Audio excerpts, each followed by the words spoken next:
Hello and welcome back to the bottom of the first. Sorry, we had some technical difficulty issues with our stream. It's a 1-2 count to Stephen Smith as the first batter of App State. As he lines this one to third base, the third baseman for Marshall will find it in his glove on a hot hit. And that'll be the first quick out of this game. That was Cleary Simpson Simpson. third base for Marshall, who made that catch. A reactionary move by him to reach over to the other side with his glove hand and just stick that line drive at the hot corner.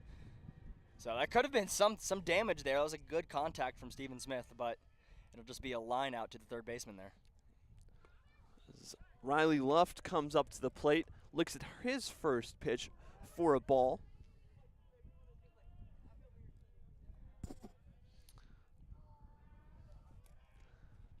Pitch is delivered. This one in there, low for a ball. So 2-0 the count now to Riley Luft, the sophomore outfielder for the Mountaineers.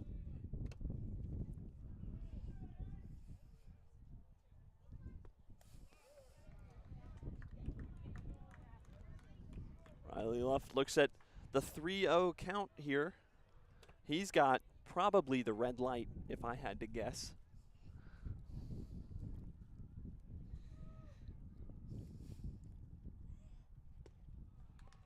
And he does get the walk, so right call there to give him the red light there. So he'll reach first on a walk there.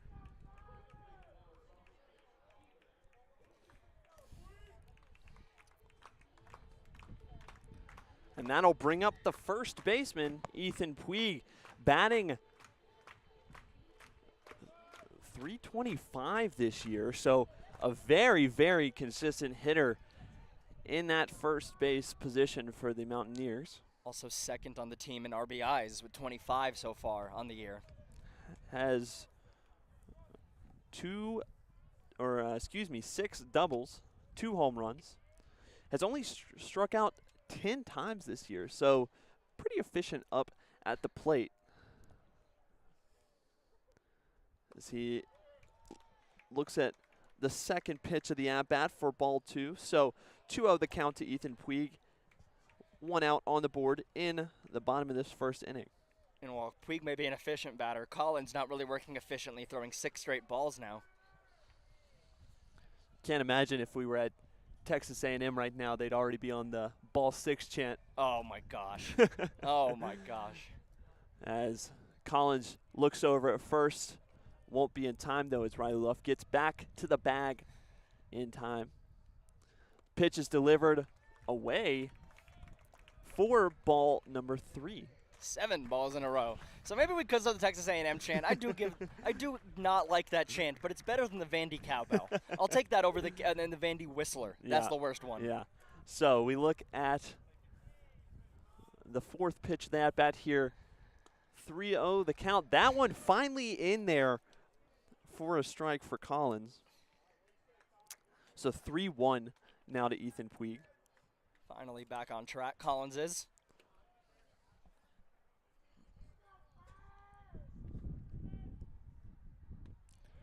That one's away for ball 4. So 2 straight walks. Advancing runners to first and second.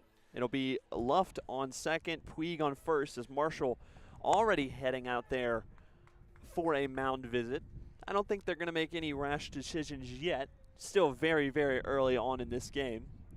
But just going to calm their guy down and try to work some things out. Maybe remind him of a couple breathing exercises up there on the mound. You know, in through the nostrils, out through the mouth. Or is it the other way? I don't remember. But one of those. Yeah, because that's exactly what I would want to hear as a pitcher if I was on the mound. That'll bring up the hefty hitting DH in Cameron Miller. Cameron Miller making his way back into the lineup this past week. Has played in this series and I believe on Tuesday as well. So had a couple games under his belt. These App State coaches and hitting staff are hopeful he'll get into his groove as he finds his way back into this lineup more consistently. Yeah, up to this point has 11 appearances, yet to hit a home run, very uncharacteristic for Cameron Miller. As you mentioned, the power hitter who usually plays first base for the Mountaineers. So, the second pitch of the at-bat will be delivered in there for a strike. 0-2 now the count to Cam Miller, 1 out on the board. This is the first at-bat we've seen with consistent strikes here. This one gets away slightly from the catcher and Jackson Golden, but no one will chance it. Quite the breeze cutting through all of a sudden. I can't complain, it feels great. When the wind's whipping like this, probably a little bit tougher to get your feeling as a pitcher. A nice 66-degree game. As this one's lifted to center field, the center fielder will find his way under it, though, in Cam Harthran, and then that will be the second out of the inning. Nice piece of contact from Cam Miller, just didn't get exactly probably the exit velocity he was looking there. Maybe not the encouraging result you wanted, but I think an encouraging at-bat from Cam Miller, who, like you mentioned, still trying to find his footing in this lineup again, DHing right now. Good contact with that ball, just happened to be right to Harthan there in center field. But when you're behind 0-2 in a count and you still make contact like that, that's got to feel pretty good for Cam Miller. Absolutely, and as he just works his way back in, like we said, he'll have some more consistent pieces of hitting. That'll bring up Joseph Zamora, though, the second baseman for the Mountaineers. He'll look at the first pitch of the at-bat, and it'll be called a strike. So 0-1 the count, 2 outs on the board. This one high, directly over the heart of the plate, though, but it'll be called as a ball. So 1-1 now the count to Zamora. Zamora didn't do a ton in last night's win over the Thundering Herd, but did enough to advance some runners. Did find his way onto third via a triple, but the App State Mountaineers left the bases loaded twice last night with no result. So we know that the bats can be consistent, just can they get it over the edge and find some runs via those hits. This one blooped over the first baseman. The pitcher in Collins will beat Zamora out, and that will be the third out of the bottom of the first, as Zamora is retired there.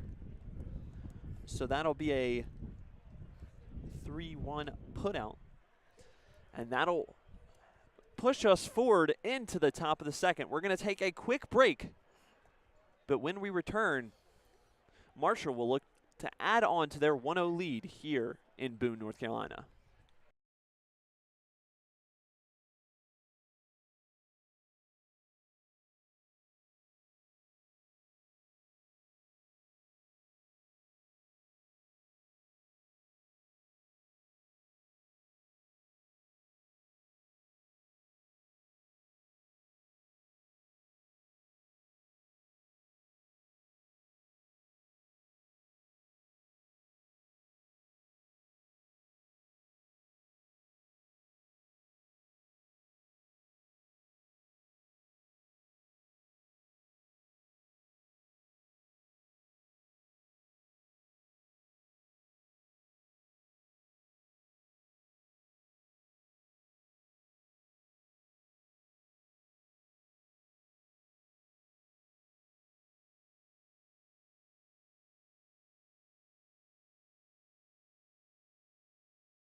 And we are back here for some top of the second inning action here between the Mountaineers and the Marshall Thundering Herd as Gage Peterson steps out for another inning of work up against Harthan here stepping into the box. The center fielder had a putout last inning against Cameron Miller.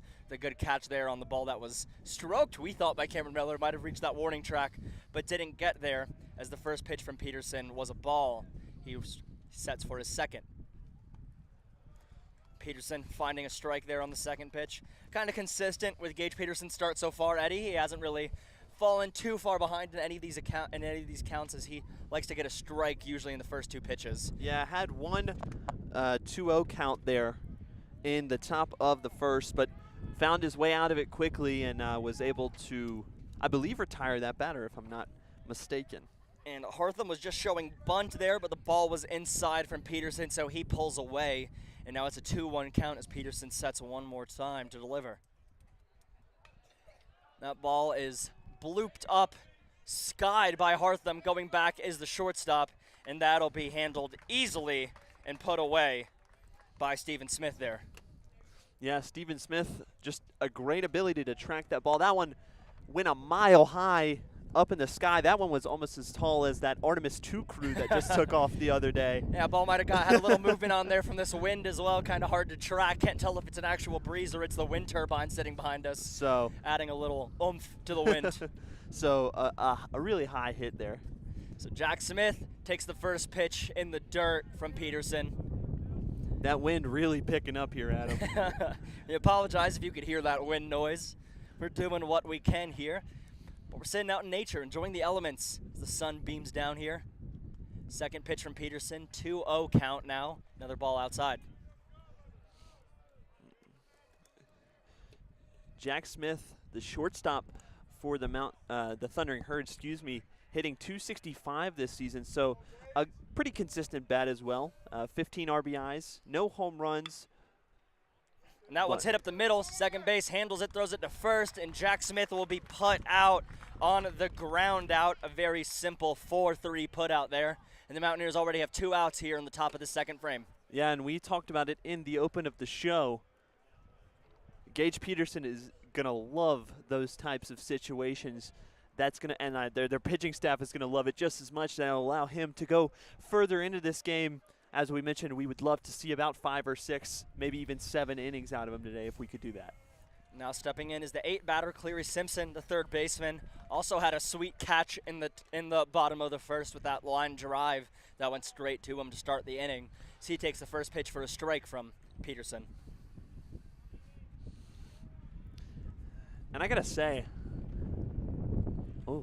as that pitch is another strike from Peterson, 0-2 count. I got to say, I love the home plate umpire, Josh Miller's strike. It's more in front of him than out to the side. You don't see that a ton, but it's a great call. I like a little personality on the umpire there as Peterson, third pitch of the at-bat, curls inside down low, so that'll be a 1-2 count. Trying to get Simpson fishing there on the ball inside.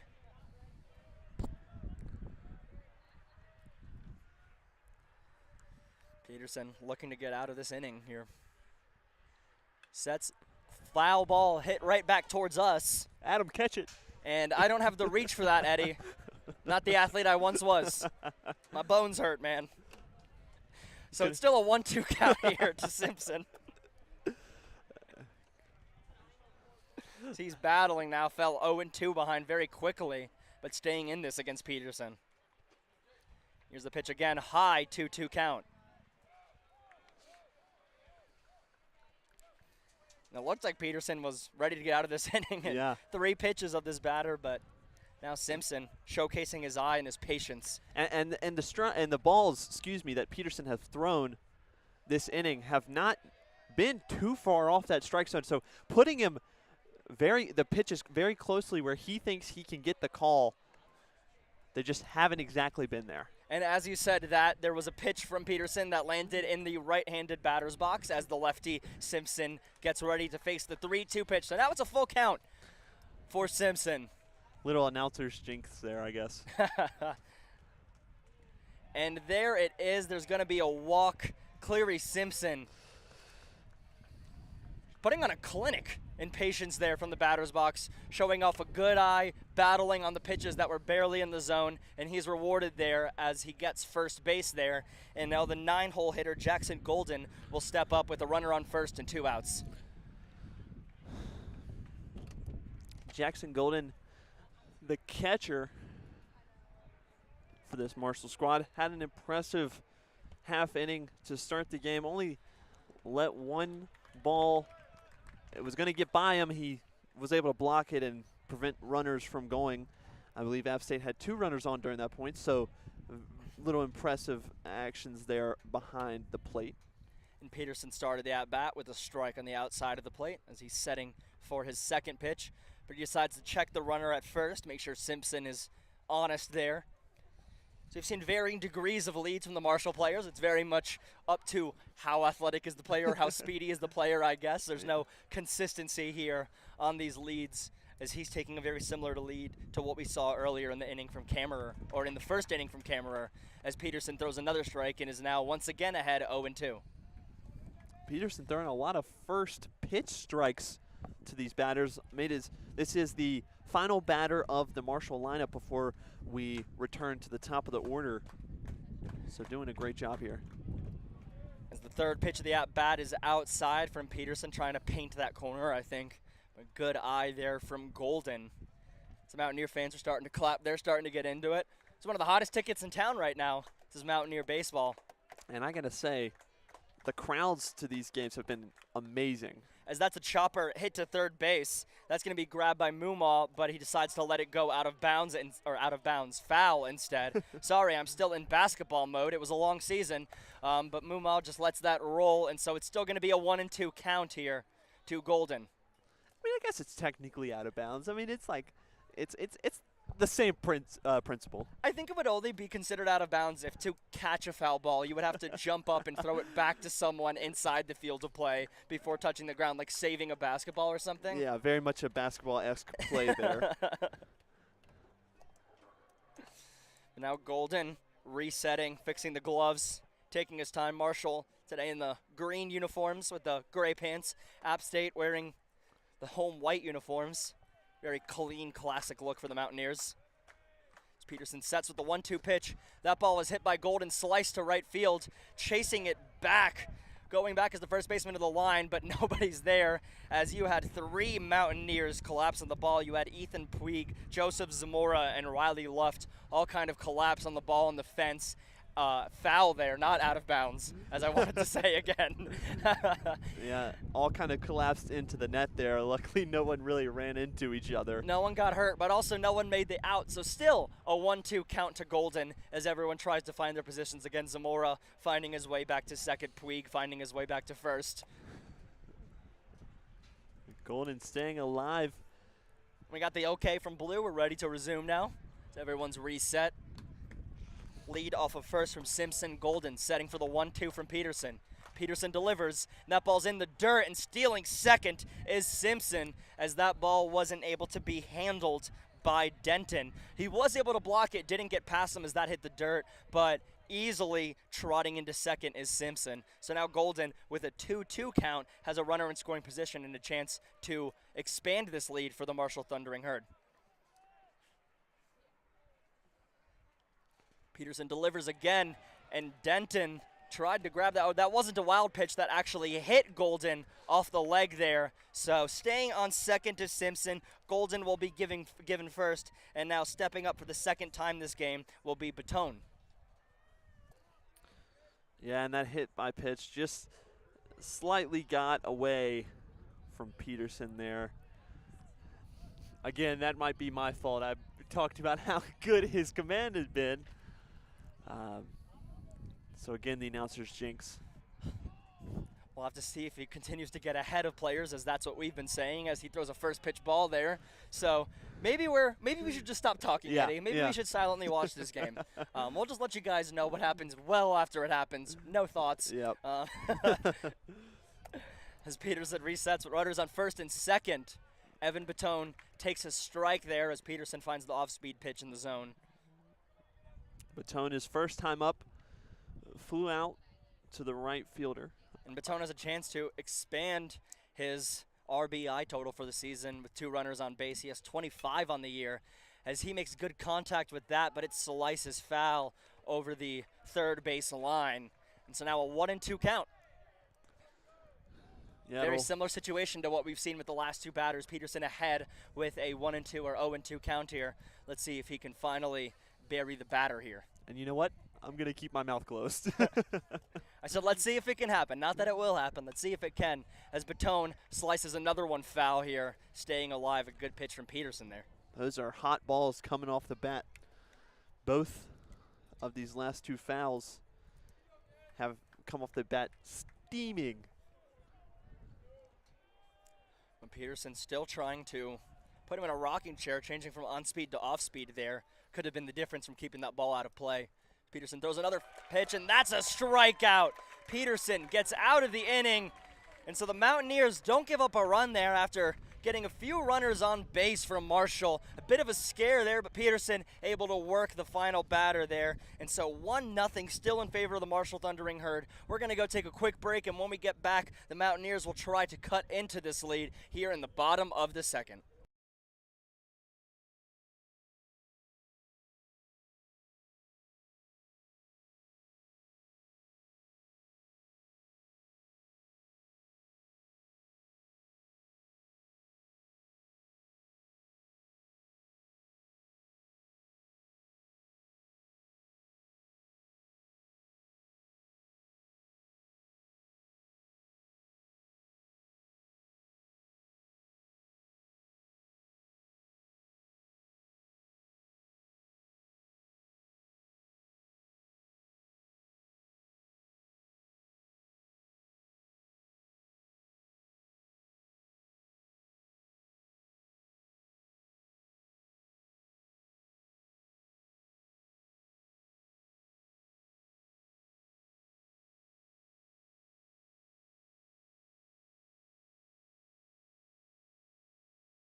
Coming back in now. And we are back for some bottom of the second action between the Marshall Thundering Herd and the Appalachian State Mountaineers. Marshall up 1-0 right now as Colton Denton steps up to bat against Collins as Collins gets a first pitch strike here to start the inning. Colton Denton hitting 280 on the year. So, again, we've talked about it so far throughout this game. These App State hitters can hit the ball consistently, get on base consistently. Just they've got to get a return on investment, as some would say, and you know, find some runs throughout that hitting. Yeah, it's 100% part of that momentum where it feels like you get 1 or 2 runners on base and the momentum grinds to a halt. It's something the Mountaineers need to work on. But as we're saying this, that first inning from Marshall actually didn't surrender a single hit from the Mountaineers as another strike finds the zone. Now it's a 2-2 count to Denton. But this App State baseball team has yet to get a hit in that first inning. They had 2 runners on base, but both were got on base from walks. As Denton makes contact, he strokes that one. That goes well over the right field wall, and that ball is out of here. Colton Denton, a solo shot into the woods, and that ball is gone. The Mountaineers tie the game up 1-1 with their first hit of the game. No longer have to worry about that no-hit already, and no longer have to worry about getting shut out, as we are all tied up here in this ball game. And this crowd just getting really into it. This crowd has been amazing all season long. They're amazing here today. The seats are packed. And I know they're excited to see that one right there. The second that hit Denton's barrel as Muma hits a ball into the gap between first and second base to get a single on the first pitch of his at-bat. But I was going to say is the second that hit Denton's barrel, I think everyone in this stadium stood up on their feet. Not even before it left the infield. The second it touched his barrel, people stood up on that one. And I mean, that looked exactly like an MLB The Show animation. The left fielder out there didn't even try. No, he just watched it and took a little saunter back to the wall as he just watched it soar over his head. And now Muma getting on first base as Charlie Evans steps into the batter's box. The momentum shifting heavily to this App State side here. And that was our word, wasn't it, Eddie? Before this inning started, was about the momentum. Charlie Evans batting .319 on the year. Hopefully he can keep this momentum for the Mountaineers as he slices that first pitch. He faces foul for an 0-1 count here.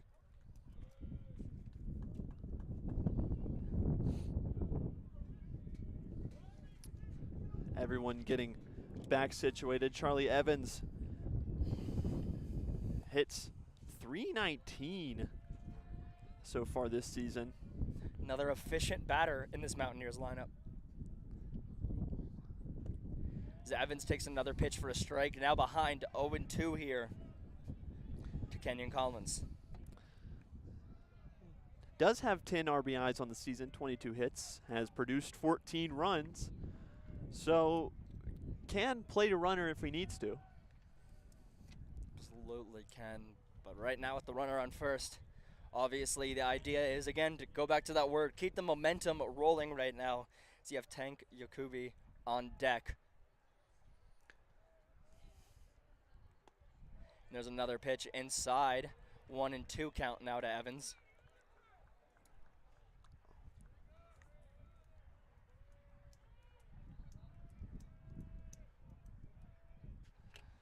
Evans steps back into the box, ready for work.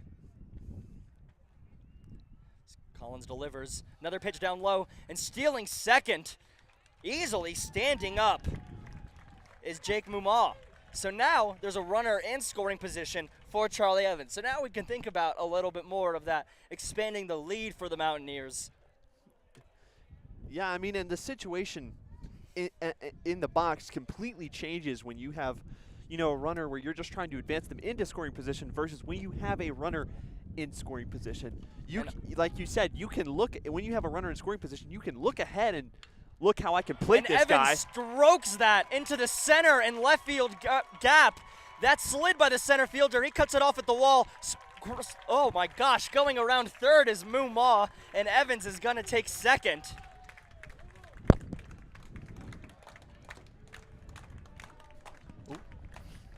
So Evans, a great piece of hitting there in the gap, a line drive between second and first base, in between the outfield gap, scores a run there, gets another RBI on the lead, and now with 0 outs and a runner on second, Tank Yakubi's going to have a chance to continue this offense rolling for the Mountaineers.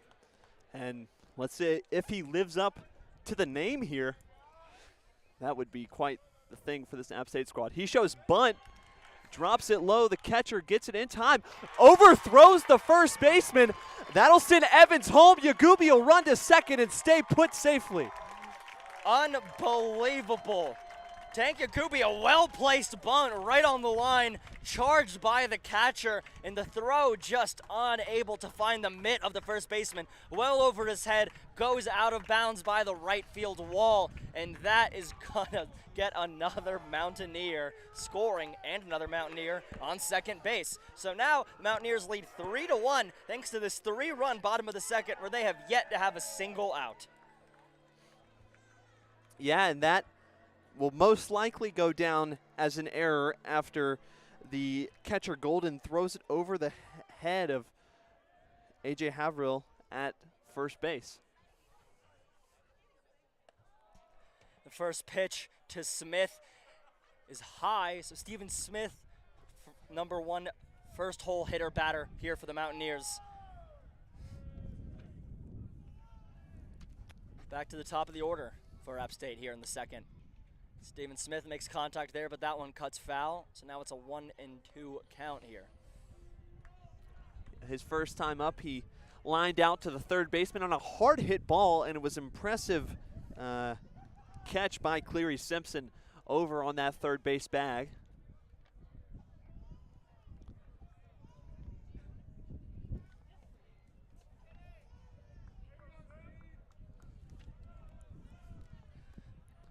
Smith looking for his next pitch. Collins delivers and Smith slices it backwards, foul. Staying alive in this 1-2 count now. That one hits a car. I hear the alarm going off.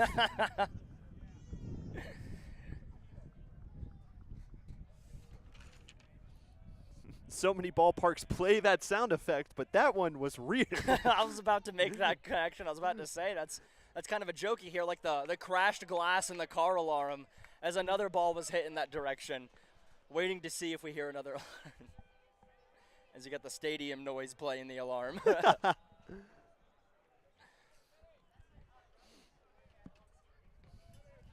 now Steven Smith still alive in this 1-2 count. Runner on second, no outs. Mountaineers have 3 runs so far in this inning. Steven Smith hits it up the middle, kind of swats at it, and that's going to get the runner to third. He's going to be thrown out at first by the shortstop, but that's not without advancing the runner with 1 out here for Riley Luft to step into the box. I mean, and that's exactly what you want. You sacrifice that first out, but you put a guy just 90 feet away from home base. And you have 2 more chances now with only 1 out. You still get at least Riley Luft, and hopefully you'll get Ethan Puig as well to come up after him and continue this for the Mountaineers. As Luft sets and is ready for the first pitch from Collins, as that's outside. Starts off the at-bat 1-0. Yeah, and in Luft's first time up to the plate, he reached first via the walk, made it all the way to second without reaching home. As another ball slice foul to the parking lot once again. Hopefully everyone in the lot has insurance, because it feels like one of them is going to get hit any minute now. Yeah, I parked way back in the lot. I know better than to park near a baseball stadium, and hopefully you do too. If you take one thing away from this broadcast, never park near the field. It's okay to walk a little bit. As there's another ball outside from Collins, high and outside to Luft. So 1-1 count, or 2-1 count rather. Luft has 26 RBIs this season. Looking to stretch out that lead. And he's going to make it 27 with a hit right up the middle. As Eddie's learned to weaponize his announcer jinx for good. As Riley Luft continues this inning for the Mountaineers with a hit right up the middle. Good work there on the 2-1 count. A coach's favorite hit to see, right in the gap. Good exit velo, right off the ground. Nobody was getting that one. So now Ethan Puig, runner on first, 1 out. A chance to, once again, continue this inning. The Mountaineers are just smacking the ball right now. Collins already over, I believe, 40 pitches now at this point. In just the second inning. And 4 runners will have touched all 4 bags in a row here. As Ethan Puig, first pitch he takes is cut foul.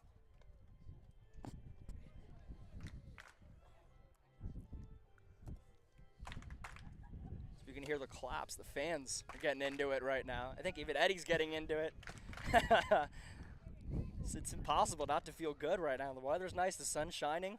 Watching a good baseball game doesn't get better than this, folks. I am getting a little red. We mentioned how we forgot sunscreen here. Yes, we both did forget sunblock because we were sitting here in the sun, but I'll get burnt 100 times if I get to watch a baseball game as good as this, as Collins checked on the runner on first and then delivers to Puig, as now he's ahead of Puig 0-2 here. Checking on Luft there at first, keeping him honest. We know Luft has the ability to steal a bag or two. Puig also reached via the walk his first time up. And Puig battling, slices one foul past the Adirondack chairs over the first base dugout. It was really early there on that swing. I wouldn't be surprised if Collins tried to offset him here with an off speed.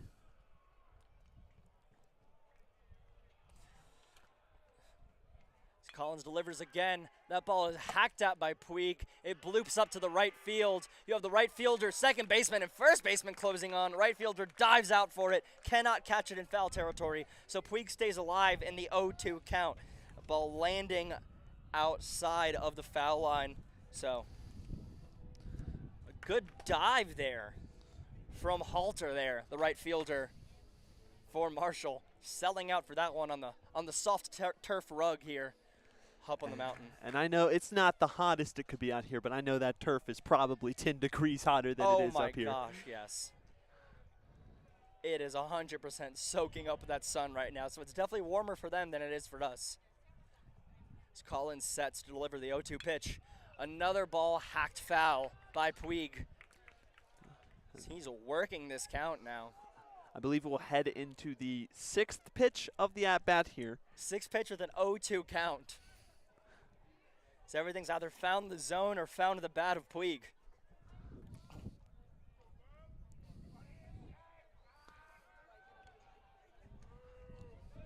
Checks on Luft over at first again. Just reminding him that he's there.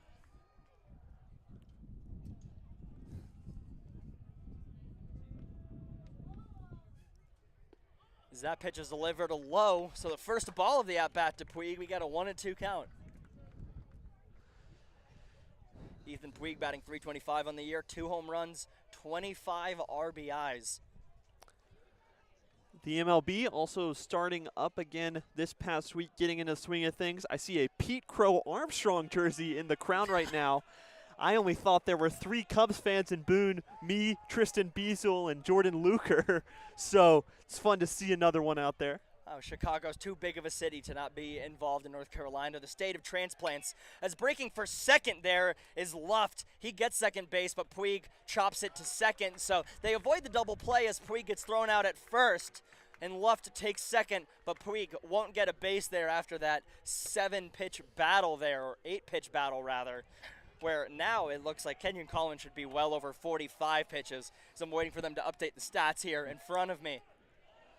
But Cameron Miller now will have a chance of the runner in scoring position.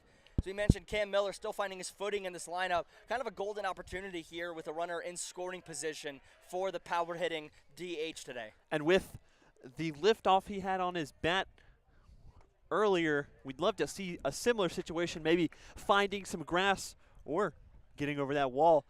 Yeah, and if that ball stayed lower, that's a line drive in the gap that was getting at least 2 bags for him, but because it had so much air under it. But that good contact was encouraging as a 1-0 count here to start, and setting again is Collins. And Cam Miller slices that, another hard hit ball, but straight to the second baseman, and he's thrown out at first, and that'll end the inning, but not without the Mountaineers making some noise, scoring 4 runs in the bottom of the second, and now leading 4-1. So we're going to take another break here. When we come back, we're going to have the top of the third, as we're going to see Gage Peterson work some more from that rubber here for the Mountaineers.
1.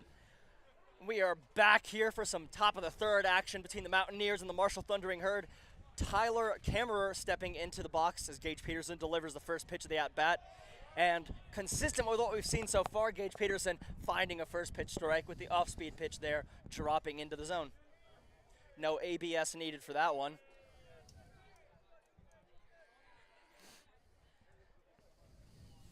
As Peterson sets a deliver to Kammerer again.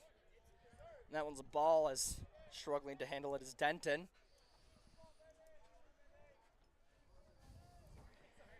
Kammerer single in his last at-bat, also scored the 1 run so far for the Marshall Thundering Herd. And that ball is chopped into the gap over second base, cut off by the shortstop. Smith throws to first.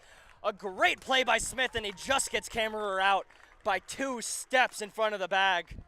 Smith charging that chopper almost onto the grass off the dirt, sticking it and chucking it straight to first base, and Puig snagging it, and that'll be the first out of the inning. Yeah, and that's, I would say, a much better, pitching performance for Peterson against Kammerer. Kammerer reached first and then got all the way home for the lone run of this Marshall team so far. So you can get a guy out like that. It's good to do it early and often. And now the junior Jackson Halter in the box took the first pitch for a ball. Second pitch from Peterson delivered, and Halter fans on it. And so now it's a 1-1 count.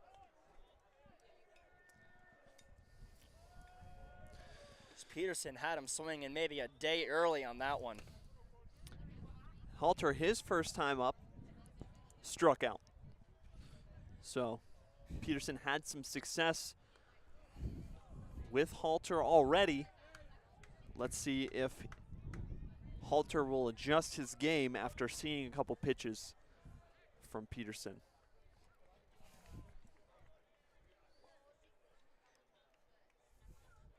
Peterson delivers again. That ball is hit to center field, and it's going to be caught on the line drive. Charlie Evans just has to take about 10 steps inwards there and sticks that.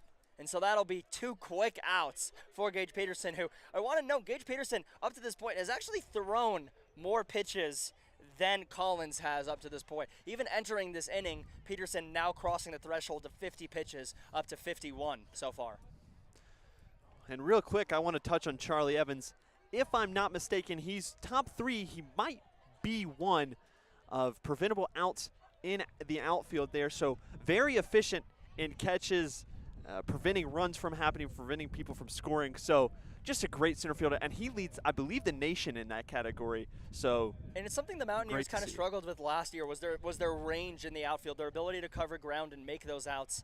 As the second pitch to Havrila is going to be another ball, so now it's 2-0 from Peterson. But this year, between Charlie Evans, his range there at center field, Nico Soul stepping into the outfield as well, Tanky Kubi stepping into his role as well, Riley Luft. This Mountaineers defense in the outfield has stepped up in a big way so far this year. And something we see this year that we didn't see last year is you have guys that we can kind of place anywhere in that outfield position, whether it be left center or right field, and they can make plays there. They play consistently. You know, sometimes with the change from one side to the other, guys struggle to adapt to the way the ball is being hit off the bat, things like that. So it's really nice to see that consistency across the entire plane of the outfield from multiple guys. Yeah, and it's a lot of factors that make it difficult to play outfield here, specifically in this park, playing so many games, as now it's a 3-1 count to Havrila. Peterson delivers again, and that'll be a ball high, so Havrila will take first base for a walk there from Peterson. Still 2 outs here for the Marshall Thundering Herd. But with the thin mountain air, as the air pressure gets a little lower up here, as we've talked about it, you probably hear it on our microphones, the wind whipping here. It's an adjustment period to come up to the mountain, to come up 3,000 feet above sea level and play deep in that outfield, track balls out there, because they fly a little bit differently. But this Mountaineers defense has definitely stepped up in a big way this year. They've done a better job in all 3 positions out there. And so an encouraging sign from the defense as Cooper Henson hits that to the second baseman, cut off by Zamora. He throws to first, and that'll be an and out, and the Mountaineers will get out of the inning without much trouble there. So heading to the bottom of the second, the Mountaineers still lead 4-1 after another good inning of work from Gage Peterson. Now up to still less than 60 pitches, so a much more efficient inning from him. But we're going to go take another break, and when we come back, we'll be back for the bottom of the second when App State comes up to bat.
Welcome back to the bottom of the third. I said that correctly before break. I've always said the bottom of the third as Joseph Zamora steps up, as it looks like there's going to be a new pitcher on the mound for Marshall. Landon Dahl will step up. So Collins Day will be done. The left-hander will step up to face the righty here to start, and Dahl's first pitch will be a ball.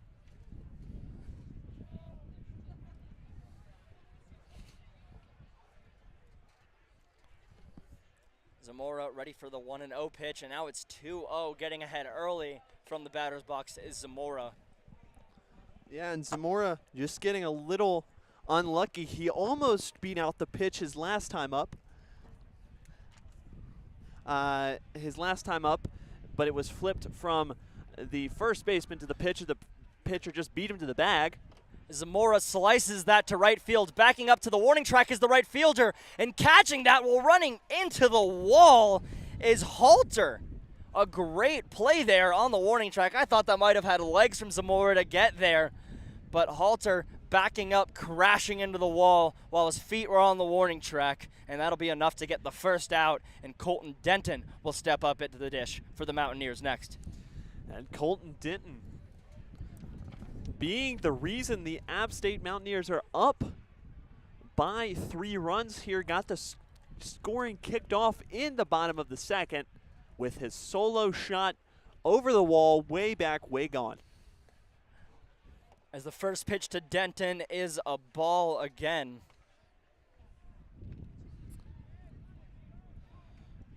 And then Denton's subsequent home run kicked off a bunch of momentum for this squad. We saw a single, a double, and a double via the error that got this scoring going for the Mountaineers. Yeah, and Denton there takes a big hack. I think he wants another home run to be a no-doubter like that one for the first strike of the at-bat. But then again, when you make contact like that, I understand. I'd also be chasing that high for the entire rest of my game as well. As Denton faces the 1-1 pitch, he takes another big hack, and that one is cut foul over to the on-deck circle. A good little matrix move to avoid it from Mumaw. Yeah, and honestly, if you have the type of home run that he did in the second inning, you had a successful game. You can, I mean, you'd like to add on to that. But As a catcher, right, that one home run, you just got to play good defense the rest of the game. We're not asking much the rest of the game from the batter's box, but more would be nice as the 1-2 pitch is delivered to Denton, and he takes another big hack, but that'll be a strikeout here. So the first strikeout of the day for Landon Dahl in his first inning here, as he already has two outs through 2 batters of work here. Colton Denton sharing a little information with Jake Mumaw before he steps into the batter's box. First lefty-lefty matchup for Blonde. For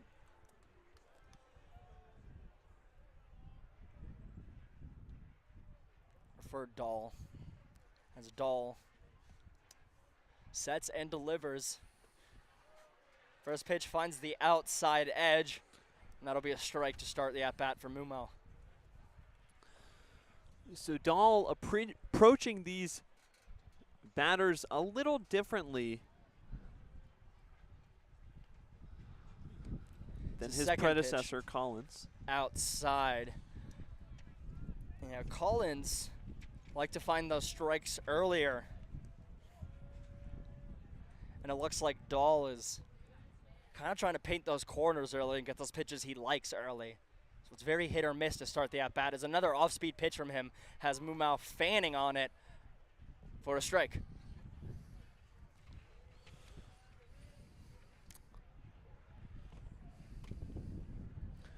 Yeah, so as I was saying before, the success of Dahl is looking a little bit better than it was for Collins before.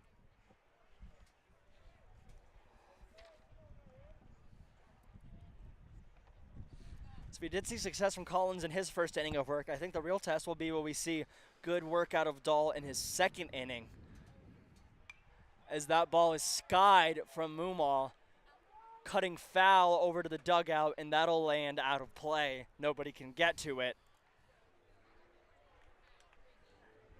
2-2 count to Mumaw with 2 outs and nobody on base. Yeah, and we saw that pitch just a little behind it.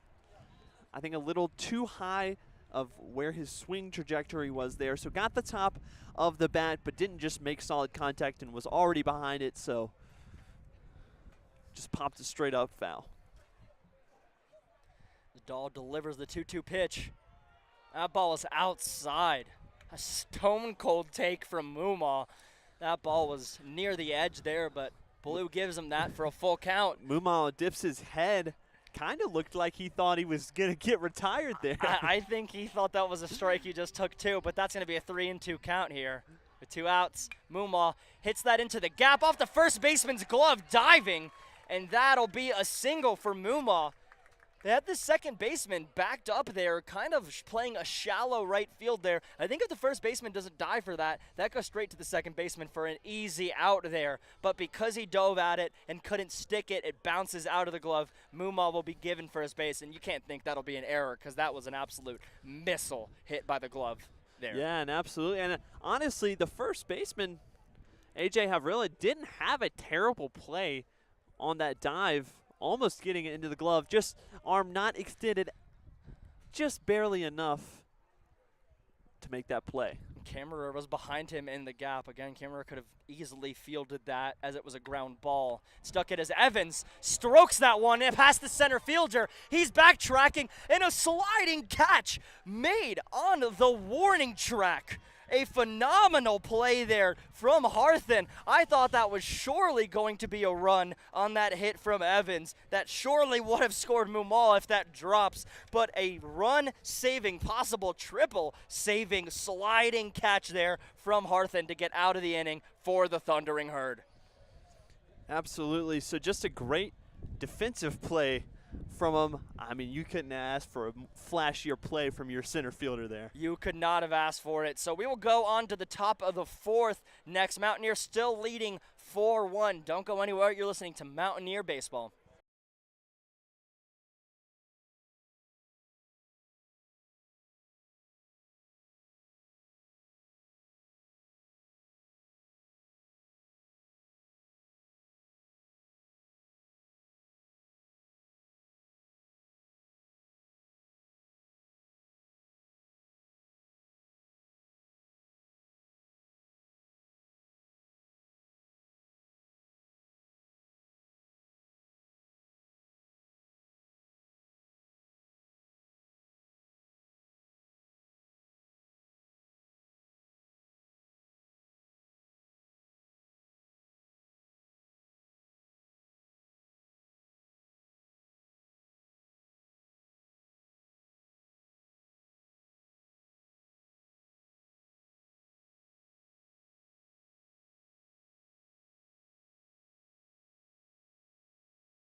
Welcome back to Jim and Betty Smith Stadium, where the App State Mountaineers are facing the Marshall Thundering Home here in here in Boone, North Carolina. We are headed into the top of the fourth, where Cam Harthen looks to take his second hacks of the day. He looks at the first pitch for ball number 1.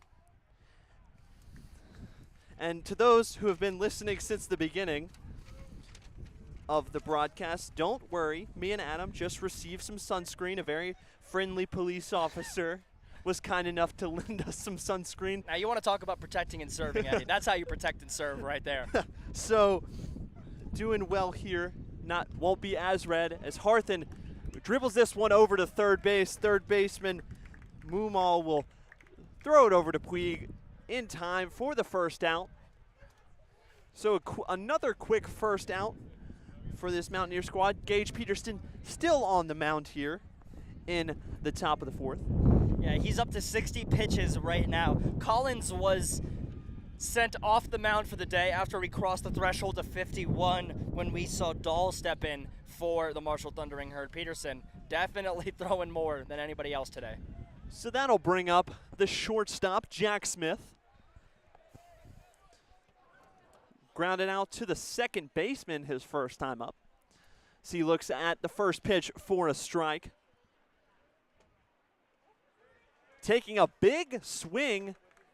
Not really game speed there for strike number 2. Kind of couldn't decide if he wanted to swing or not, but swung anyway. Yep, it's where all swings go to die, Eddie, in the land of non-committal. There's another big hack from Smith. Goes into the dirt, and Denton just throws it to first and gets the out. So that'll be ruled a strikeout for Jack Smith. As again, 2 quick outs on the board. I think that's been the story of all 4 of these top half of the innings. We get 2 quick outs.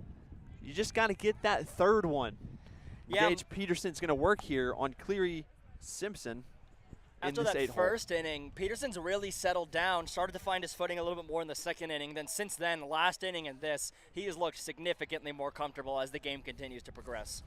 So that one up high for ball number 1.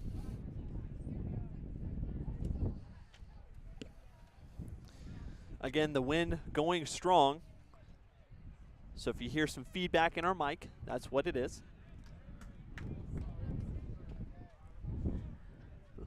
The wind's not pushing in favor of the batters either. Anything that's hit high is getting pushed away from the fence too. It's blowing back towards home plate right now. This one in there for a strike. So 1-2. Now to Cleary Simpson. 2 outs on the board here in the top of the fourth. Crowd getting into it. This one swung, dribbled over to shortstop, over to Puig at first for the third out. So that'll be a very, very quick inning via the sixth 3 put out. Yep, just quick, efficient work. Then Gage Peterson really starting to find himself comfortable on that mound. Now, again, as I said, entering that inning, he was over 60 pitches, or kind of getting over 60 pitches. So it's a question of how much longer will he be in the game at this point now that we are in the third inning. But you can't help but think he's going to get a couple more innings of work if he's this efficient. Well, and as you mentioned, if he continues to be efficient in his pitch count and this defense continues to work behind him, he's at a point now where he's thrown enough pitches to really be comfortable in what he's throwing. Not enough to really extenuate himself yet.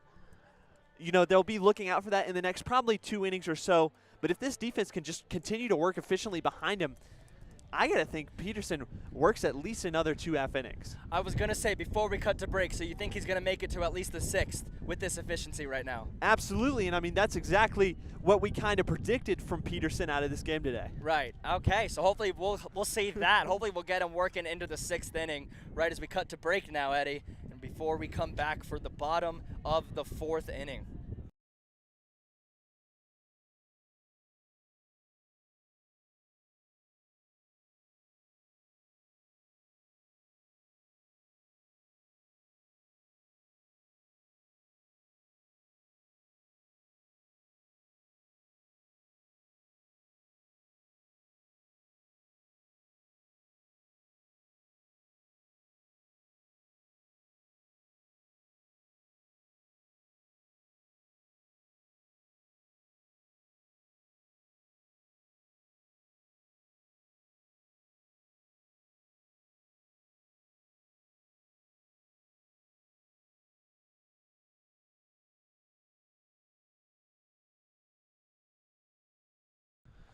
Welcome back to the bottom of the 4th inning, where App State steps in the batter's box. Tank Yagubi will get things started off here for the Mountaineers, the 9-hole hitter. His first time up, he reached via the error and then was able to make his way home, much like Tom Hanks in Castaway, and added a run to this Mountaineer lead. What were the odds of you making a Castaway reference today? Probably 0. Well, it's not 0. You did it. It's got to be at least a 1% now. That's but fair. What were the odds?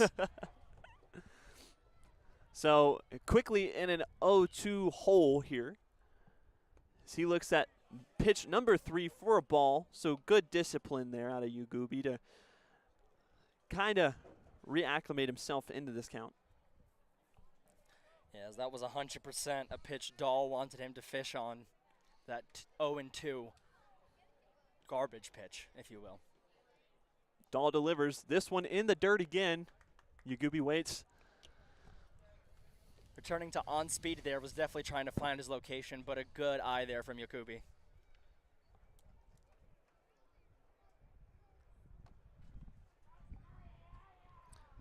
Dahl toes the rubber. Delivers. This one swung on, lifted to right center field, way in the sky. Right fielder under it, and he'll make the catch. That's Jackson Halter there to record the first out. And I heard your excitement off the bat there. That did look like good contact. And Halter even reacted in a way where he took 3 quick steps back. You thought, oh, he's going to track back there for a second. But then very quickly stops, and it was an easy play for him. Just moved there quickly, if you will. Kind of fooled all of us, I think, for a moment there. And, I mean, that's kind of how all these balls who have left the bat have done for us. We've kind of considered, you know, maybe there's a chance as Steven Smith will step up, taking his 3rd hacks of the game. Lined out to 3rd his first time up, then hit into the 6-3 putout. Looking to maybe get on base here, 3rd time's the charm. So his 2nd pitch in there for a strike, 1-1 now to Steven Smith.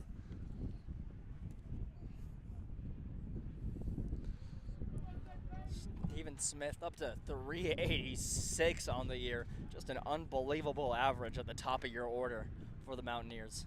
Takes a big hack there.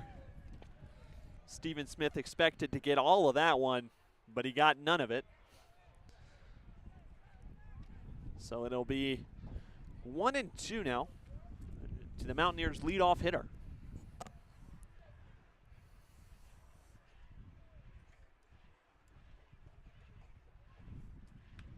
Makes decent contact. This one lifted over to left field. Left fielder Evan Batone, able to track it easily and find it in his glove. Yeah, good work by Dahl there. He had Smith fishing for that one. And Smith kind of made all the contact he could as he kind of slapped that to the left fielder. That ball probably went a lot farther than it should have in that situation. So good on Smith to at least do what he could with that pitch. That'll bring up Riley Luft. Definitely a showcase of strength to kind of get it out that distance with your arms straight and the ball in the dirt.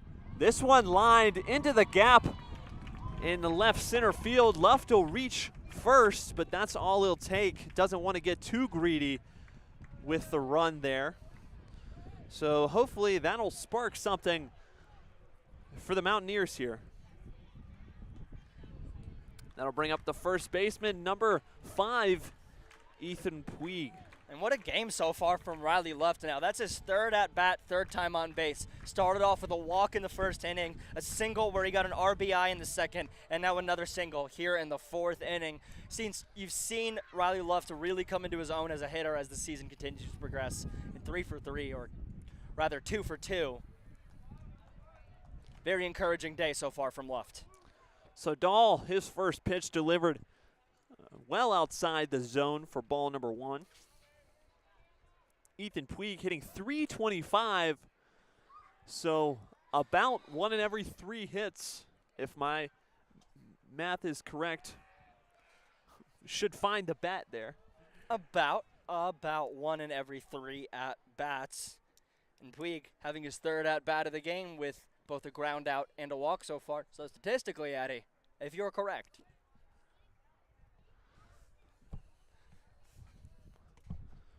Dahl delivers. This one swung on for strike number 2. So 1-2 the count. 2 outs on the board here in the bottom of the 4th. App State still leading 4-1. Riley Luff sits promptly on first, taking a small lead. Nothing too strenuous. The pitcher's facing his direction, so can't really steal too much off of him. That one's delivered to Puig, low and away in the dirt. Doesn't get too far away from Jackson Golden, though. So everything will stay the same, except for the count. It'll go to 2-2.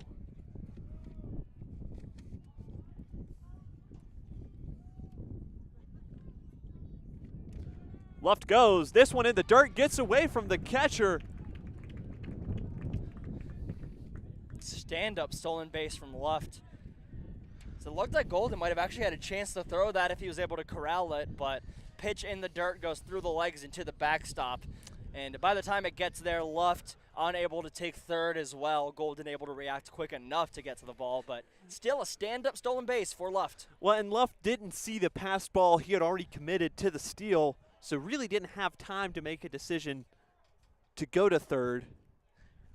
But runner now at scoring position. Puig chops this one foul into the App State dugout. Now if Luft rounds the base instead of slowing down there, you're right. He might have had a chance for 3rd there. Yeah, and I just noticed he didn't look over to the catcher. He had committed to the steal. He was eyes on second no matter what. Hey, every coach will like that. He was looking at his 3rd base coach and not the ball. Coaches will love that. Yeah. So does what he's supposed to. This one's grounded over the shortstop, and he'll make the play over to first in time, so that'll retire the side here in the bottom of the 4th. App State leaves one stranded, not able to add to this 3-run lead here in the 4th. We'll head to the top of the 5th. When we return, Marshall will be up to the plate.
Welcome back to Boone, North Carolina, where the App State Mountaineers are facing the Marshall Thundering Herd on this 11 a.m. first pitch. Got ahead of myself as Jackson Golden steps into the box here in the top of the 5th. The catcher for this Thundering Herd team, his first time up, he got hit by a pitch, so able to reach that way, but then wasn't able to reach home. Gage Peterson still on the mound for the Mountaineers, up to 67 in his pitch count. So he's thrown 2 balls early here in this count.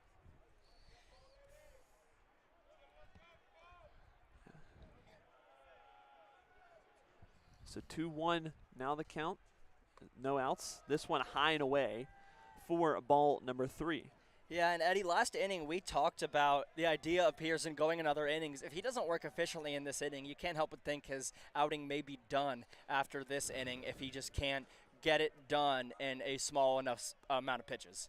And unfortunately, we don't have, as that one's in there for a strike, so 3-2 now, full count to Jackson Golden. Unfortunately, we don't have the greatest view of the App State bullpen, so we cannot tell if someone's warming up, but I'm sure they do have someone at least stretching out in plans to bring someone in within the next inning or so. That'll be a walk via the full count to Jackson Golden. And only Peterson's 3rd walk of the day. So again, still being efficient, but could be losing it here as we head to the back half of this game. Yeah, kind of a weird game from Peterson in the sense that he has 3 walks and 3 strikeouts. Usually up to this point through 4 innings of work, now here in the 5th, you would think he would have more than 3 strikeouts at this point from what we expect from Gage Peterson, but still, nonetheless, working efficiently, gave up that 1 run in the 1st inning, and since then has done a good job, seemed to get more and more efficient as the game goes on. So that'll bring up Evan Batone. He'll face a ball for the first pitch of the at-bat in the dirt. Peterson checks over to first, where he just checks on Golden, reminds him that he's looking his way. And so the count will stay 1-0, no outs on the board. Cloud cover feels nice as the temperature has reached 67 degrees here. Again, probably about 10 degrees hotter on the turf as this one gets away from Denton behind the plate. And Golden will be able to take his base at second, standing up. So very, very easy there. Yeah, the off-speed pitch, it moved over to the left-handed side batter's box and caught itself in the dirt. Denton unable to block that with his body just by the glove as he kind of had to like backhand stop that. A very tough ask for the catcher there. Peterson digs in. The 2-0 count. Batone takes that one for ball 3. Pretty big take there. That one was just under the knees of Batone, so it'll go in his favor. Peterson delivers this one in there for a strike, so getting back on track is Peterson. 3-1 now the count. Golden on second.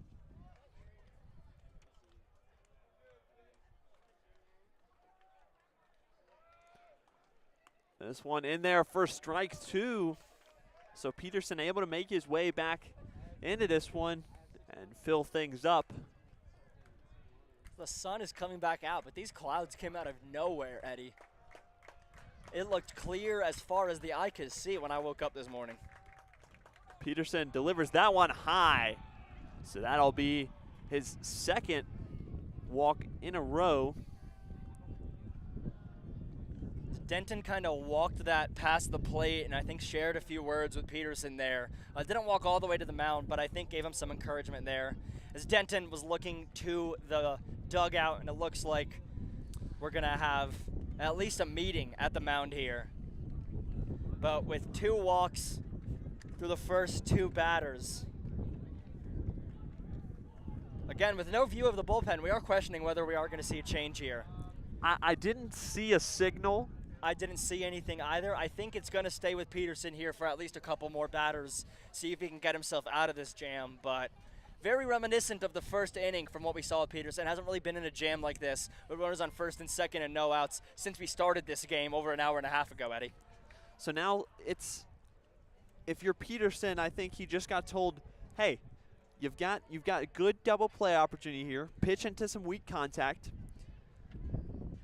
Your defense can back you up. They've done it all game. Just let things work out the way they will.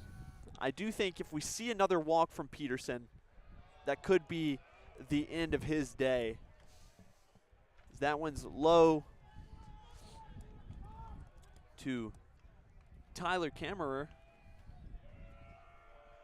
for ball number 1. That one gets past Denton again. Both runners, Golden and Baton, will advance to third and second in that order.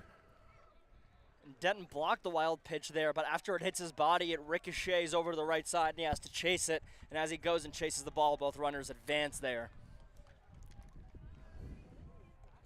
Adam, you mentioned these clouds. We've got a huge kind of cluster moving from right to left field. We'll keep that in mind. This one's lined over the third baseman Mumaw's head. That'll score 1 in Golden, and that'll move Baton to third and Kammerer to first. So Marshall will tack on another run, cut the lead to just 2 now for the Mountaineers.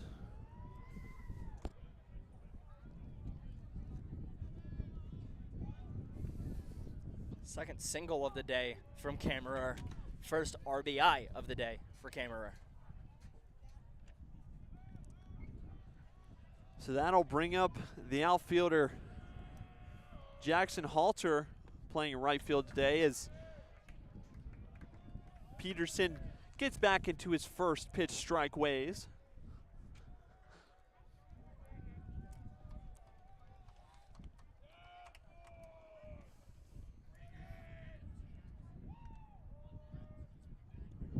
This one delivered, chopped over to the second baseman, over to second base. Shortstop covers over to Puig in time for the 4-6-3 double play. Not without a run crossing the plate, though. While they were able to get the double play, and the Mountaineers now much closer to getting out of this inning, Baton was able to cross the dish there. So now it's just a one-run game. As that'll bring up A.J. Havrilla, the first baseman. This game looking eerily similar to last night, just in an opposite way. And if you've watched a lot of Mountaineer baseball, it's looking eerily similar to a lot of games this season. After the early lead from the Mountaineers and then one team chipping away. Though we have seen the opposite. We have seen the Mountaineers give up early leads and chip away, vice versa. So we know they have the capabilities to continue this offensive production later in the game as it continues. Havrilla looks at his third pitch of the at-bat for a strike. So 1-2 now. Peterson just looking at this one batter. Bases are cleared, so he doesn't have to worry about any extra stuff going around, as this one in the dirt bounces in to the chest plate of Denton for a ball. So 2-2 now. Peterson very quickly losing that command that we talked so heavily about, though.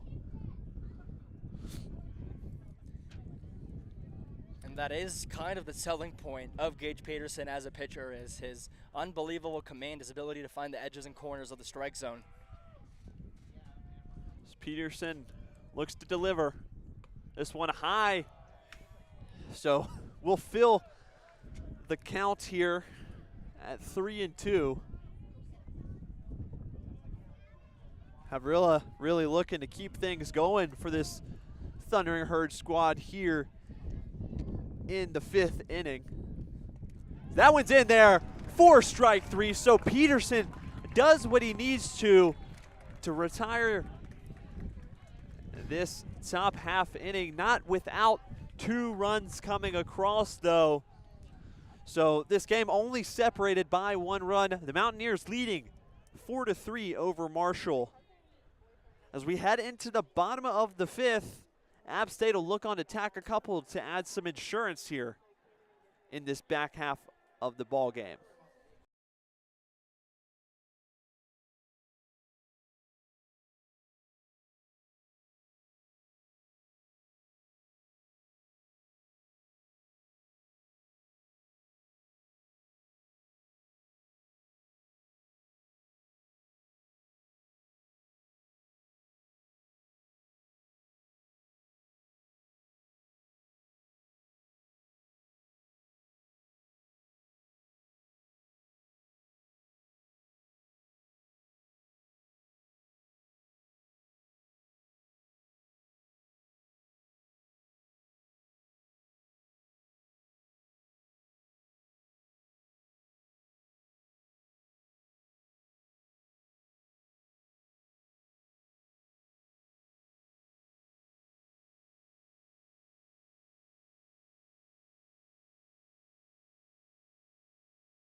Welcome back to Boone, North Carolina, where the App State Mountaineers are facing off against the Marshall Thundering Herd here in baseball. Cam Miller steps up to the plate for the third time today, flew out to the center fielder and hit into the second baseman his second time up. So looking to get some production going. We've talked about it all game. Just looking to get back into the swing of things. So he looks at the second pitch of the at-bat for a strike. So 1-1 to Cam.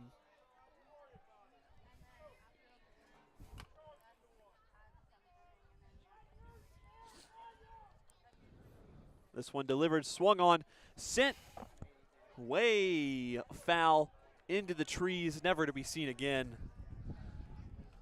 To the baseball graveyard in the parking lot, as we've established earlier in the game.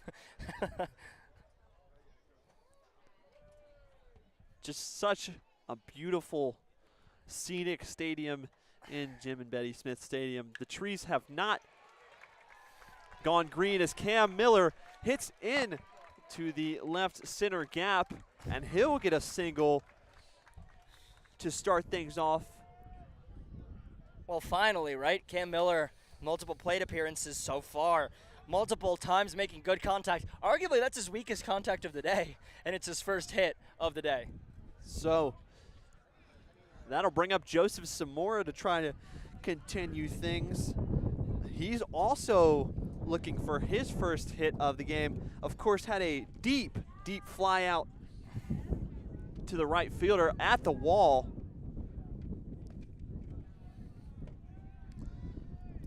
Zamora takes the first pitch for a strike of his at-bat. Zamora has 17 RBIs on the season, so not anything to snuff at. As that one is down low for a ball, so 2 balls, 1 strike.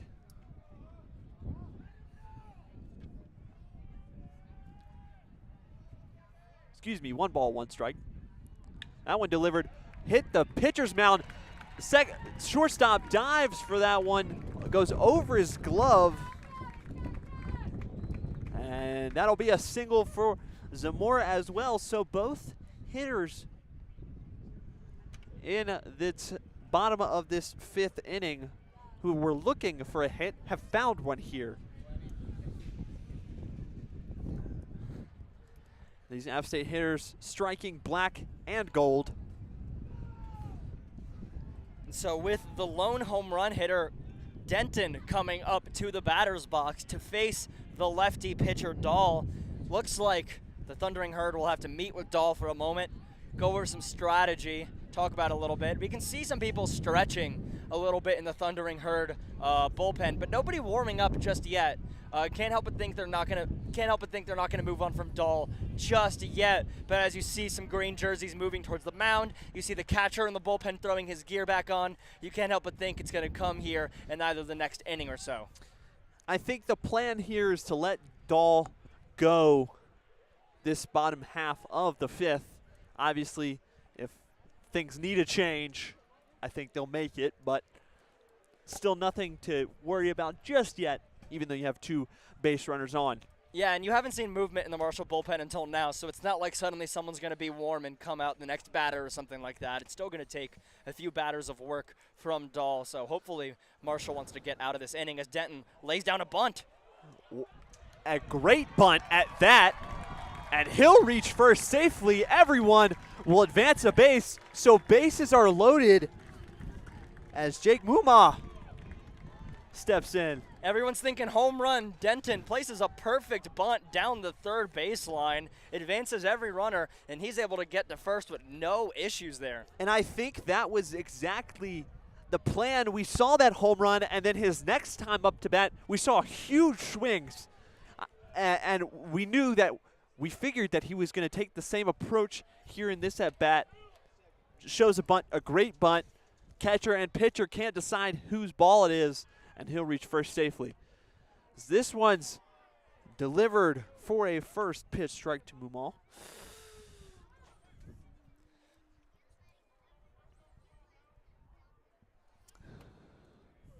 So 0-1 the count, no outs on the board here in the bottom of the fifth.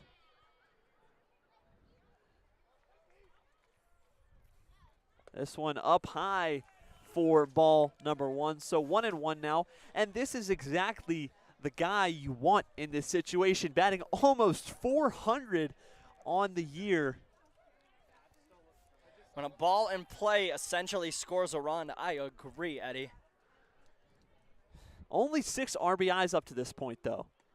So he takes a big hack. Didn't look full game speed, though. So another one of those things. He could have been sitting kind of on a curveball there, or a slower pitch. Got the fastball. Wasn't expecting it. Yeah, he caught Mumal on his heels there. He was 100% sitting off speed there and blew one by him to get ahead 1-2. So 1-2 the count. This pitch is delivered. Swung on again for strike number 3. And while though it'll be the first out of the inning, not the worst out you could get here, because you didn't ground into a double play. You didn't do anything like that. So still got bases loaded as Charlie Evans steps up. And Charlie Evans, another good hitter, batting .319 in a year. You also like having Evans coming up in this situation right now, but there's not a lot of guys in this Mountaineers roster that you complain about in this situation. I mean, we're talking about the 8-hitter here, Eddie, and we're saying this is a good situation for him. So he looks at his first pitch for a ball. Wind really picking up, some of the hardest wind we've had all day. And this one is blowing the most directly at home plate as well, so you can't help but think Charlie Evans isn't hitting one over the fence here. At least not with this wind. This one swung on, lifted to the left center field. Left fielder under it. A runner will go,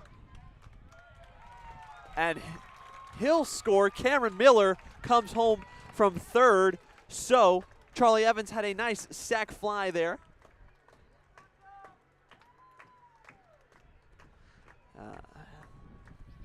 Zamora thought about going once he saw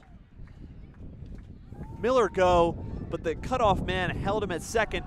Zamora actually slipping there, almost had an opportunity to. Yeah, I believe that was Halter that made the throw there into the pitcher, who was his cutoff man. It was an excellent throw by Halter. I actually kind of worried Cam Miller wasn't going to make it to home, even though Halter caught that so deep in the outfield. So that'll bring up Tank Yakubi. He'll look at the first pitch of the at-bat for a strike.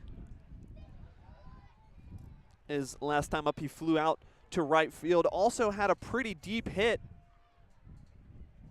Jackson Halter just having a lot of work over there on the right side of the wall.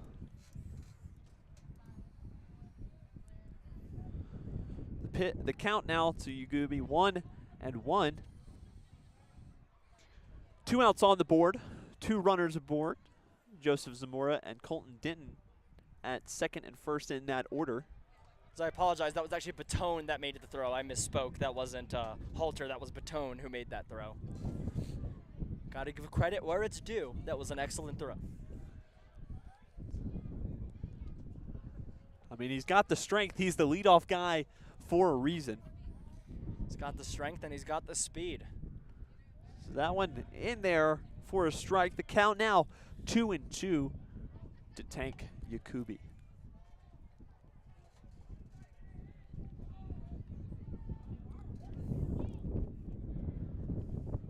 Pitch clock winds down.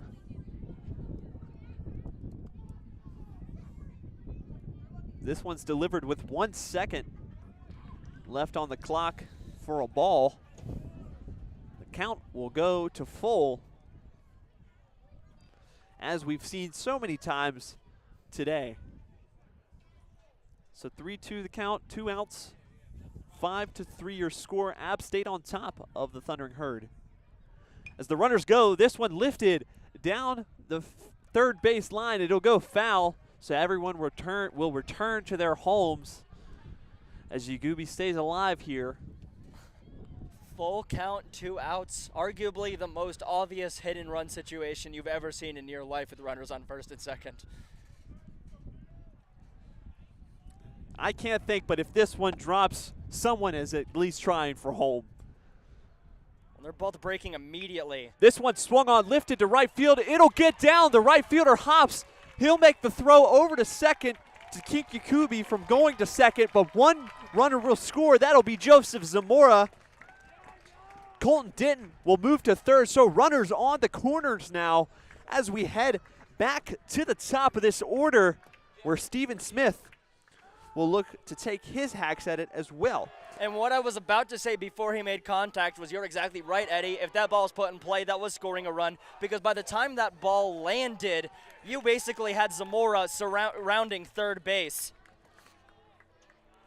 So a great piece of hitting there from Yagoubi. Zamora already rounding third base by the time that ball hit the ground. There was no play at the plate there.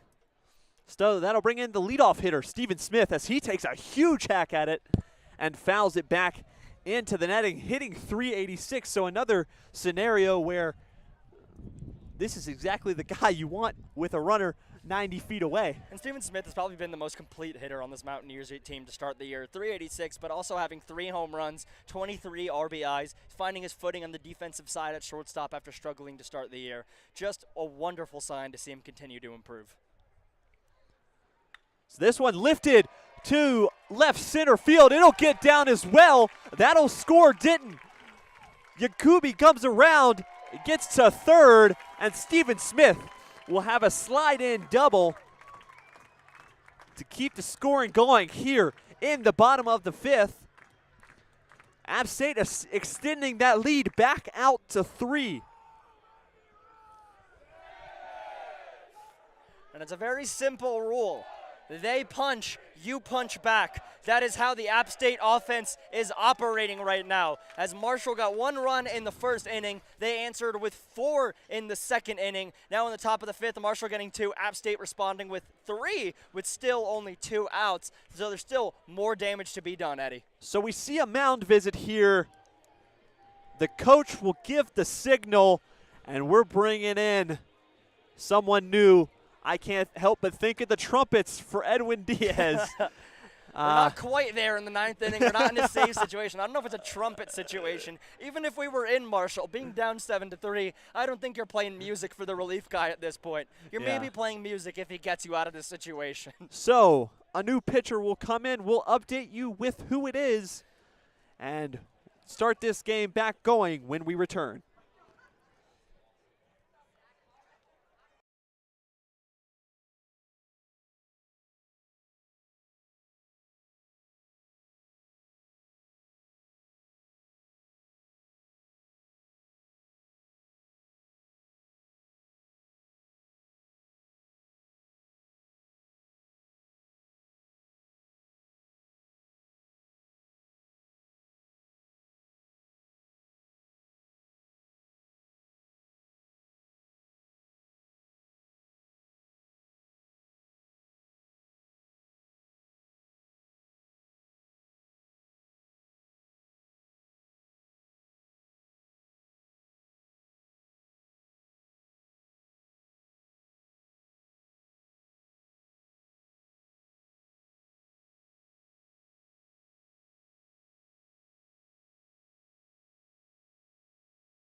Welcome back inside the bottom of this 5th inning here in Boone, North Carolina, where the App State Mountaineers lead 7-3. Alex Cadile, number 50, is now on the mound for the Marshall Thundering Herd, with Riley Luft up to the plate. Runners on second and third in Tenki Kubi and Steven Smith. Alex Cadile has 13 innings of work so far this year with 15 hits and an ERA of 9.69. So Luft chops this one over to the third baseman. The third baseman will glove it, palm it, and throw it over to first in time for the third out of this inning. So, get us out of the inning, but App State scores 3 to put the scoring back up a couple, 4-3 here now, or 4 runs, excuse me. It was 4-3 entering the inning, but now it's 7-3 thanks to 3 runs on the Mountaineers. Like I was saying before we went to that break, you had 2 runs in the top of the inning for Marshall and just an immediate response from the Mountaineers as we see Gage Peterson going out there for the next inning once again. So my prediction has been correct. It has been. We've seen him at least 2 more half innings from when we said he would go out there. We're going to take another quick break, but when we return, we'll head to the top of the 6th here in Boone, North Carolina on 90.5 WASU.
Welcome back to Jim and Betty Smith Stadium as we are entering the top of the 6th inning between the Mountaineers and the Thundering Herd. Gage Peterson just threw his 91st pitch of his outing for a strike here against Cooper Hinson, the outfielder, to start this inning. Cooper Hinson has yet to get a hit today with a ground out in both of his at-bats. Peterson throws his second pitch, and that one's low for a ball. But Peterson, well into the 90s now. You have to think he's going to cross 100 in this inning if he does get given that leash. We obviously still can't see the bullpen. Also have to think someone's warming up as that's hitting the gap. Zamora dives and stops it, but Zamora didn't stop it, went under his glove. His body language told me he didn't make that stop as he's frustrated. That goes under the glove to the right fielder for a single to start this inning. At first, I didn't see it roll out. I really thought that it had found at least his body. You know, it might have not found the glove, but at least his body to come up and make the play. Yeah, for a moment he stopped there. I thought it hit his body and he was maybe injured, but he was just frustrated as that goes under his glove for the first hit of the inning. So now Peterson facing off against Harthen once again. First pitch of the at-bat, well high. Good reaction there to hold on to it from Denton. And it's important to note this Marshall squad hasn't made it through the lineup 3 times yet, whereas App State's on, I believe, their fourth time through the lineup. So Peterson still being efficient out there in now 6 half innings of work, or 5 and a third. 5 and less than a third doesn't count as a third till we get that first out, Eddie. That's true. We got to get that first out. but until then, you're absolutely correct. And a good off-speed pitch there absolutely fools Hartland. He's a full second ahead of that. Good stop by Denton to leave it in front of him. It holds the runner at first, and now we have a 1-2 count here.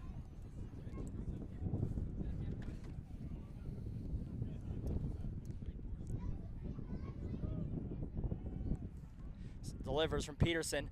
That ball is skied into short right field, backing up as Zamora onto the grass behind first base. He makes the catch, and that'll be the first out. So now we can say 5 1/3 from Gage Peterson. Yeah, and Cooper Hinson barely took about 6 feet off the bag there because he knew that one had no chance of allowing him over to If anything, it looked almost foul off the bat. It's kind of shocking it stayed inside play there, but Zamora just inside the foul line, and he's able to make that catch.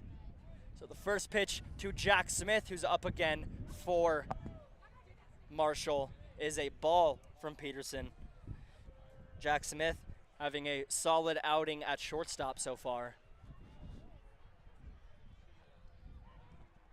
Peterson checking on the runner. Little friendly tap on the head from Puig. Make sure the runner got the bag there. He throws it back there to the mound. So Peterson can reset and face Smith again. Righty-righty matchup here between the pitcher and the shortstop. Second pitch, another off-speed from Peterson. Can't find the zone. 2-0. Yeah, and Smith grounded out to second base his first time up, then struck out in his second appearance. That one framed well, but not called a strike. In the MLB, Denton might have tapped the helmet there after that frame job, but we don't have that technology here in the Fun Belt. We rely on old-fashioned baseball. Well, and let me ask you, Adam, how long do you think it will be before we might get that technology in NCAA baseball? Jack Smith takes a ball, so that'll be a walk to get runners on first and second with one out, with Cleary Simpson stepping up.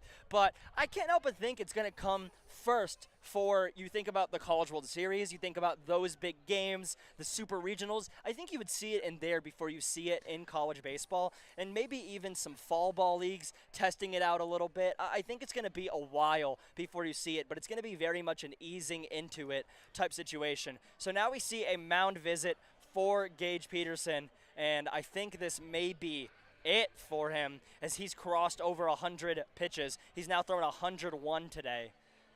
I don't know. I didn't see a signal, though. Yeah, I didn't see a signal, and I don't see the third base umpire turning to check him as everybody's going to walk away. Peterson's going to stay on the mound.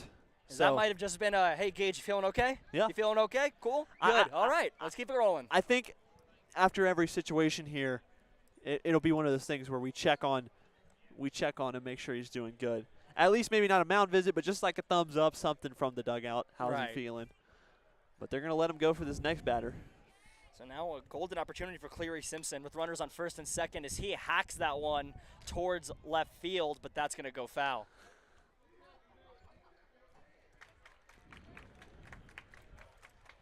Yeah, but you mentioned it going to some of those bigger games. I mean, we saw the same thing work with the pitch clock, obviously now having that here in regular season play for NCAA baseball. But I could see it coming at some point, especially on some of these bigger brands like the Sun Belt, like Power Forward conferences, things like that. I don't know how they would implement, maybe just the D1 level, maybe not D2, D3, and NINA, JUCO, that sort of thing. But it'll be interesting to watch how maybe it gets implemented in the next few years. Yeah, I just expect it to be in the bigger events as there's another pitch from Peterson, finds a zone for a 1-2 count here in Simpson. Peterson ahead now. But it's just a lot of money to implement, and it's just a thing that also you're going to need to hire more staff to maintain those things, technicians to take care of that technology. It's just a big undertaking that it's with how many teams play. D1 has a strikeout looking for Cleary Simpson. Gage Peterson paints the corner there and gets his second out of the inning. But you can't help but think it's a thing they're going to test in the higher echelon tournaments where they will have the money, they will have the ability for advertiser dollars to implement those things. But it feels like we're still quite a few years away from seeing it in G5 programs. Not unlike how you see changes in football or you see changes in basketball that kind of hit those power conferences before they hit the group of 5 conferences. But granted, the Sun Belt would probably be one of the favorites considering the tiers of baseball teams we have, such as the Southern Misses of the world and the Coastal Carolinas leading this conference. I mean, Troy up there too. Troy up there as well. I mean, even App State, they've been trending upwards year to year. So definitely an opportunity to just look at us as one of those power conferences. It'll be interesting to watch. So Jackson Golden took the first pitch of his at bat for a ball as he hacks at the second pitch and slices it foul behind him. So a 1-1 count here. 2 outs in the top of the 6th. Gage Peterson still on the mound, throwing over 100 pitches. Runners on first and second here. Mountaineers leading 7-3. Jackson Golden has reached base both times without recording a hit. He got hit by a pitch his first time up and reached via the walk, and then later scored for this Marshall team, but hasn't recorded a hit yet today. And that one was sliced foul by Golden over to the hill over on the first baseline, kind of microdosing the football hill here at the baseball stadium with the ability to sit there. One of the best seats in the house. Get to relax, sit on the grass, get a towel, a lawn chair, whatever you want. Just kind of hang out there. As Jackson Golden hits another one foul, staying alive in this count, still 1-2 here. There's really not a bad seat in the house in the stadium, is there, Eddie? Not really. I mean, it's beautiful, and we have tons of seating options, even down our first baseline, like you were saying, and into our outfield. We have the party bus out there who's here for every game. We have those honoratic chairs with the heaters outside, as that's Gage Peterson. Jackson Golden goes down looking. Over 100 pitches. He still gets 2 strikeouts looking. That's a guy who's putting in work on the mound so far. So heading in to the bottom of the 6th, the Mountaineers still are in the lead, 7-3, in control by 4 runs. Also have 11 hits, 4 hits for Marshall so far. Mountaineers looking to continue that offensive prowess. Next, when we come back from our break, again, Mountaineers leading 7-3, heading into the bottom of the 6th.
We are back here in the bottom of the 6th. Ethan Puig is stepping up to the batter's box to face off against Alex Caudill. Alex Caudill threw 2 pitches in his appearance in the last inning and got out of a jam for the Marshall Thundering Herd. So we'll see what kind of work he can do here as Puig swings at the first one at the chopper to the shortstop, cut off by Smith. He throws to first, and that gets the first out of the inning for the Thundering Herd. So still on that wildly efficient pitch count there. For Caudill, but good one-hop catch and throw by Jack Smith over there at shortstop. I mean, that ball was in his glove, and he was already in the air to throw it. Yeah, because that ball was sliced off the ground, and the way the turf kind of works is different than a lot of the dirt fields a lot of teams might be used to, in the sense that it kind of allows the ball to bounce a little bit more. It's almost like a trampoline when you hit the ball directly into there. So he was able to gauge that height well and charge it the right amount to get the out by about 2 steps. Excellently handled there by Smith. Cameron Miller up to bat, takes his first pitch for a ball high. Cam Miller up to the plate for the 4th time, has only 1 hit today, but he's made contact, or good contact, in every single one of his at-bats, trying to continue that trend as he's working his way back with this team. And Cam Miller slices that one foul. That one's curling over the first base fence line, and it does. Oh, and a great catch by a young fan. He stuck that one. I think he caught it. Kermit Smith might have to see what he's doing in 10 years. I think he caught it over some of those fans laying on the picnic blanket as well. So yeah, that was a young fan saving even younger fans from being hit by that ball. Our whole crowd erupted as they watched that little play unfold there. That's an out and banana ball. But we are playing baseball as Cam Miller takes another pitch here for a ball on the 2-1 count.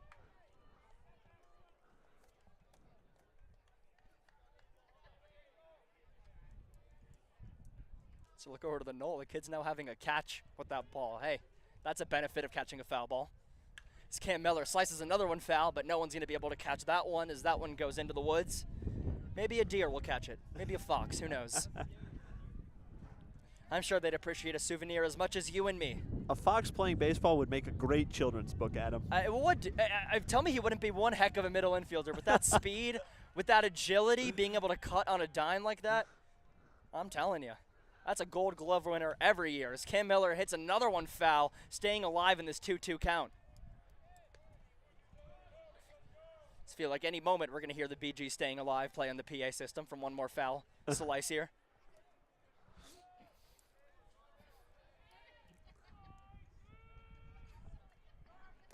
Now Caudill preparing to deliver again. And that one's outside, 3-2 count. Caudill finally losing that efficiency you and I talked about through his first couple batters.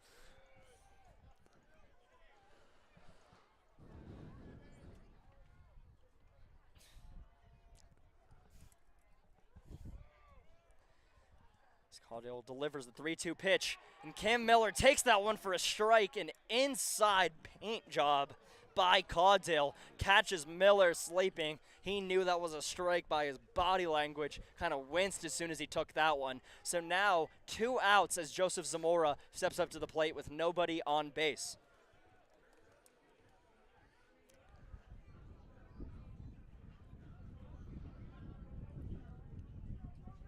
Joseph Zamora actually came up to bat last inning and had a single, that parade of singles from him, Miller, and Denton in the middle of the inning, as Zamora takes that first pitch for a ball.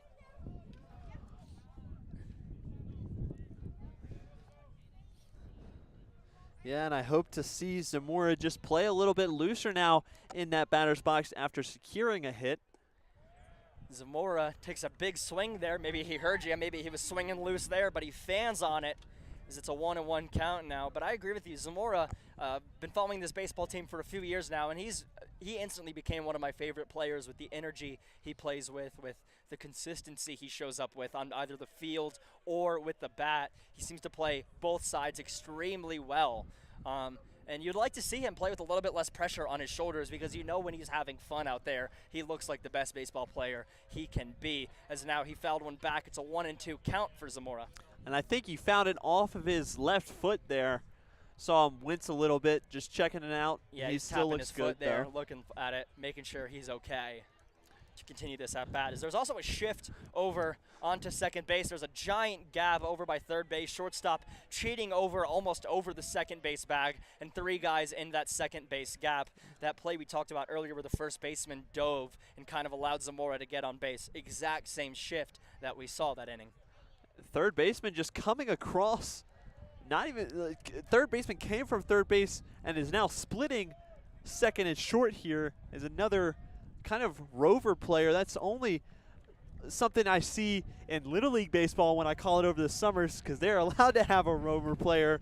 So kind of interesting to see here in NCAA baseball. Well, you've seen the shift kind of disappear a little bit year in year because teams have learned to hit it as Zamora pops that up over to the shortstop gap and easily handled there for the 3rd out of the inning. So that'll be it for the bottom of the 6th inning. We will go on to the top of the 7th where, oh my goodness, Eddie, Gage Peterson is walking out there again for the 7th inning. So when we return, we're going to see Gage continue into the 7th inning of work as he's thrown, well over 100 pitches. I think over 110 at this point. His arm is starting to look like it's fallen off the bone, maybe. And honestly, I'll go as long as he goes. I mean, and I've always said the same thing. If you're a coach and you talk to your pitcher and your pitcher says he's good to go, he looks good to go, then he's good to go. I trust him. And so we'll trust Gage Peterson to lead us in the 7th inning. And we'll go to a quick break before then. Mountaineers still leading 7-3 in this Sun Belt matchup between the Mountaineers and the Marshall Thundering Herd.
And we are back here in the top of the 7th inning. Gage Peterson has thrown 110 pitches as he comes out here for the top of the 7th to take on Evan Batone for the 4th time this game. And the first pitch of the at-bat in classic Gage Peterson fashion is a strike.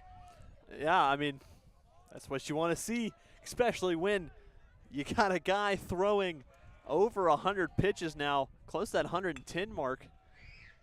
As now Batone slices that one foul ground down the first base line. So now Gage Peterson already ahead 0-2 in this count. And I'll take it. Usually your pitcher is one of the biggest psychopaths on the team. They're up there with hockey goalies, like to sit away. Yep, you need to be a little unstable to play that position as that ball is hit straight to center field. Charlie Evans takes only 3 steps over to the side and makes the catch on the line drive there. So a first out here pretty quickly from Peterson against Batone, and now Kammerer will step into the box. So after facing the lefty, the righty comes in here for a righty-righty matchup. Yeah, and usually your pitcher, your starting pitcher is the guy who's just going to sit by himself, listen to some music, maybe even not listen to some music, sit in a dark corner and get ready for the game. So you definitely have to just be a little on edge as a starting pitcher. Zach Greinke and Max Scherzer, what have you done to my pitchers? As Gage Peterson throws another pitch, and that one's low in the dirt for a ball. But you're right, it has been kind of a trend, especially in recent years, like those two guys, Greinke and Scherzer, 2 guys that are completely different sides of the spectrum when it comes to intensity, but still intense nonetheless. As another strike there from Peterson, fanned on by Kammerer. Kammerer both ahead and above that pitch. Peterson pulling the string on that one as that one dropped in there. So Peterson looking to work here with a 1-2 count. Efficient inning so far. So that one hits the dirt before it crosses home plate.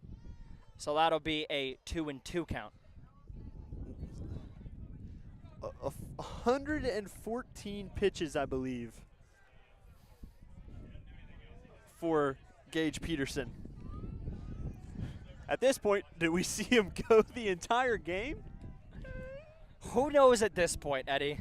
Who knows? As Peterson throws another and swinging and striking out his camera, the ball drops, but Denton grabs it, tags him while he runs down the baseline. So 2 outs for Gage Peterson so far, with a fly out and now a strikeout swinging. And Jackson Halter, the outfielder, will come up to try and keep this inning alive for Marshall, but an efficient inning for Gage Peterson. And I know we've said that word a lot, but that truly is the word of the day. Well, he has thrown over 100 pitches up to this point. It is insane how he's been able to get out of these jams, how he's been able to work counts early, get ahead early. And as I say that, he throws the first pitch for a ball to Halter. Well, up to now 119 pitches. This wind is going to help him, though. Halter hits that in the gap by the shortstop. Stopped by Steven Smith. He throws to first. It gets there in time. That's an out. A great diving play by Steven Smith. Launches it over to first base. Easy grab handled by Puig, and that'll get out of the inning. 7 innings of work from Gage Peterson, where he's only given up 3 runs, 4 hits, over 120 pitches. Right at 120. Oh, at 120. And that is just remarkable for how efficient we just saw him pitch here in this 7th inning. And, you know, we talk about it. We were talking so much about Kyan Collins' pitch count at the early start of this game. And Collins started on a better pace than Peterson, Yeah. but he was pulled, what would be from Peterson, 70 pitches ago. So Peterson just really, really working here with what he's got as we head to the bottom of the 7th here. We're going to take a quick break right here on 90.5 WASU, but don't go anywhere. The score is App State 7, Marshall 3.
And we are back here in the bottom of the 7th. Colton Denton stepping into the batter's box for another inning of work against Caudill. And Denton, first pitch swinging into the second base gap. There was a shift over to the shortstop third base side. Left a wide open gap there by second base. And Denton finds the gap to get on first to start this inning. App State just seeing these balls extremely well.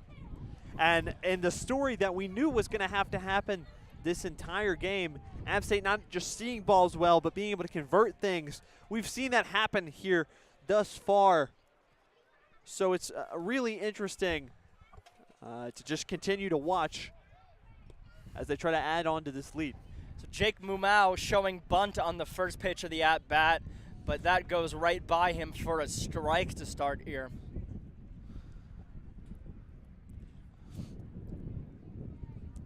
Jake Mumau, the senior third baseman, has two singles and a strikeout up to this point. And now he hits one, a chopper to second base. Not going to be enough for a double play. Tries to throw it to first. Almost beat out by Mumau, but with the little glove shove there, they're going to get the out.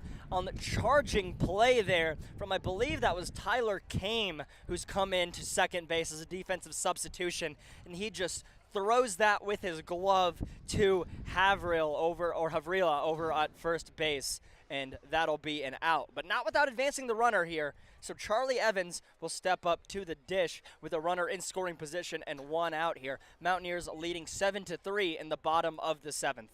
So we're actually going to get a review here. I think App State's signaling that they'd like a review on that play just to see you know, did Mumau beat it out. And Mumau hit that ball. It chopped directly down into the grass or turf, whatever you want to call it. And that ball was, or it had to be charged by the second baseman, who came into this inning. And so we now have to see whether or not he beat that little toss over, because Kamer, after he got it into his glove, kind of threw it over to first base with like his glove as opposed to taking it into his hand, shoving it over backhanded. And Mumau looked like he got there at the same time as the ball. So we'll have to see whether or not he beat that out. But it was a very, very close play that it makes sense it's under review at this moment. Well, and we talked earlier, I believe on a 6-3 putout. I don't remember exactly who the batter was, but I know we talked earlier about how this ball bounces differently on the turf. This is one of those where we saw it actually backspin on the turf and get real low, and so that's why the second baseman had to flip it up. And so the ruling is that isn't an out. Cameron did get the flip there in time. I did kind of think it was that in real time, but we are so far up here. The ump is so close there. I thought maybe they have a better view than us, but that stands true now. So still advancing the runner, but with an out is Mumau. And now Charlie Evans still will have a chance here with a runner in scoring position. That has not changed. So Charlie Evans will look to just continue the day that he's had. Charlie Evans got it started earlier in the game in the second inning with a double. An RBI double. An RBI double, and since then hasn't been able to get on base, but looking to return to that first at-bat form once again. Charlie Evans takes the second pitch of the at-bat for a ball. Now it's a 2-0 count.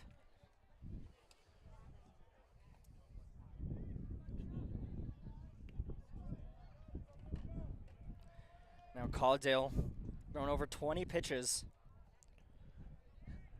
Delivers to Evans. Evans shows bunt, but he pulls back. That ball bounces off the catcher, and easily taking third base is Denton. So now with one out, Evans has a runner just 90 feet away from scoring. He has a couple flyouts to the outfield so far this game. So if he were to get another one of those, that would be enough for a sacrifice fly, which is exactly what he did in his last out bat with the sacrifice to the center fielder.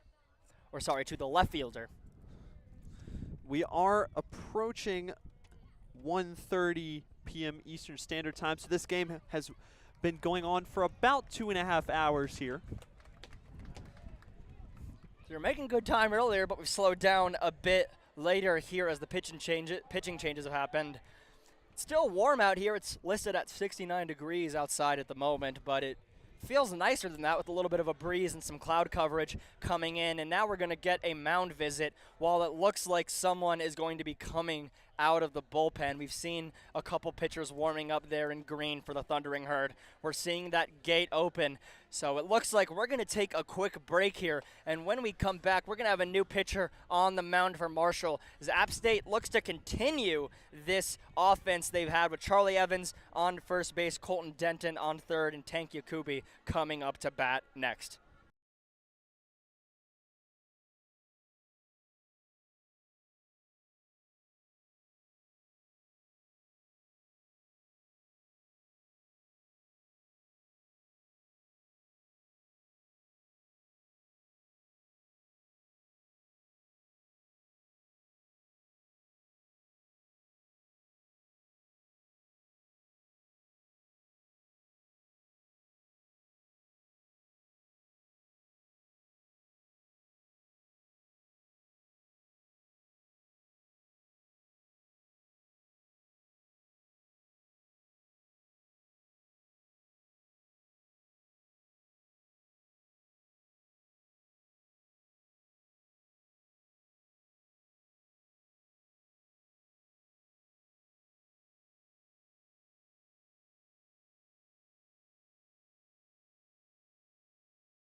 And we are back here in the bottom of the 7th. Still one out for the Mountaineers. Runners on the corners as Tank Yakubi steps up. Davis Gunn has stepped in, the right-handed reliever for the Marshall Thundering Herd. His first pitch is sliced foul by Yakubi over the third base line.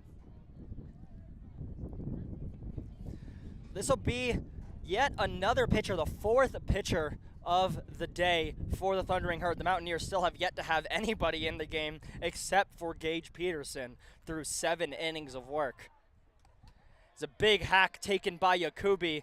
Second strike of the at-bat, 0-2 count on the pitch that goes outside. So Gunn, 2 strikes already in this first batter he's facing, working efficiently to start. Again, runners on the corners. The double play is in play here. Easy way for Marshall to get out of the inning. Yakubi trying to avoid exactly that. Yakubi hits one. That's going towards left field, and that one drops. That'll be an RBI. And handled easily by the left fielder, but not without Denton crossing home plate and advancing runners. So now runners first and second here for Steven Smith back to the top of the order. And Yakubi just having a great day. He has 2 RBI singles and has reached home himself once, so produced 3 runs by himself today. So doing a great job for this Mountaineer squad. And these Mountaineer fans are feeling it right now, up 8-3 here in the bottom of the 7th inning. Got the wind blowing the cloud coverage, and the energy is still high here at Jim and Betty Smith Stadium. Steven Smith, first pitch of the at-bat, he swings at, hit over the first baseman's glove in the second base gap, rounding third. The Mountaineers are going to score another, and now it's 9-3. That'll be Charlie Evans as the guy to cross home. And Yakubi moves to third on the slice from Smith there. It'll be interesting to see what that was ruled. I think it just got past the first baseman, but he might have touched it. Could be an error. It was kind of blocked in our view. The runner kind of blocked both our view and I believe the fielder's view as well. So it was a little interesting there. And the App State chants continue it as the offense continues to hit the ball well here. It was indeed ruled an error. The Mountaineers playing some ethical baseball. Only 1 home run so far on their 9 runs. Most of these have been singles, have been RBI line drives, sac flies, bunts to move their players up. And you mentioned that 1 home run. That actually ends a 9-game home run drought that the Mountaineers were on. Didn't hit one last night in their win. So getting a home run today to open up the scoring much less ends their drought and gets this team kind of rolling. Yeah, and that 1 home run that we had earlier in the game, that's basically the only thing we've had close to a home run. The Mountaineers have been hitting line drives and gaps, ground balls between shortstop and second base, between shortstop and third, second base and first. It's been an incredibly efficient day when it comes to hitting for average, when it comes to getting on base. It's essentially the Moneyball style of thinking. It's less about home runs, more does he get on base. And just about every single one of these Mountaineers are getting on base today. Yeah, and the closest thing we've had to another home run has actually been a flyout. So not really producing off of it. As there's a ground ball hit to third base. That's a 5-4-3 double play for Marshall to get out of the inning. So Riley Luft hits into the double play with the runners on the corner. I think the Mountaineers kind of wanted to review that, but I think that both throws were made in time, and that'll get us out of the inning, but not without the Mountaineers scoring 2 runs. Riley Luft is still staying down there right now. For first base coach just gave the headset signal. I thought they were going to review it. They're walking off now. Maybe they decided that's not the case. But at first it looked like they thought about reviewing it there. We do see someone coming in from the bullpen here. So Gage Peterson's day will be over as we head to the top of the 8th. And before we go back to our break, since Gage Peterson is done, I just want to say 120 total pitches, 7 strikeouts, 5 walks, 2 earned runs, 4 hits through 7 innings. An excellent outing from Gage Peterson to get to this point for the Mountaineers. So hopefully they'll continue that efficiency into the final frames here. All right, so we're going to take a quick break while everybody warms up. When we return, there'll be more App State baseball here on 90.5 WASU.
Welcome back to baseball here on 90.5 WASU, where the App State Mountaineers are facing the Marshall Thundering Herd as A.J. Havrilla winds out to the third baseman to start things here. Already one out on the board. A new pitcher's come in, Jake Beatty.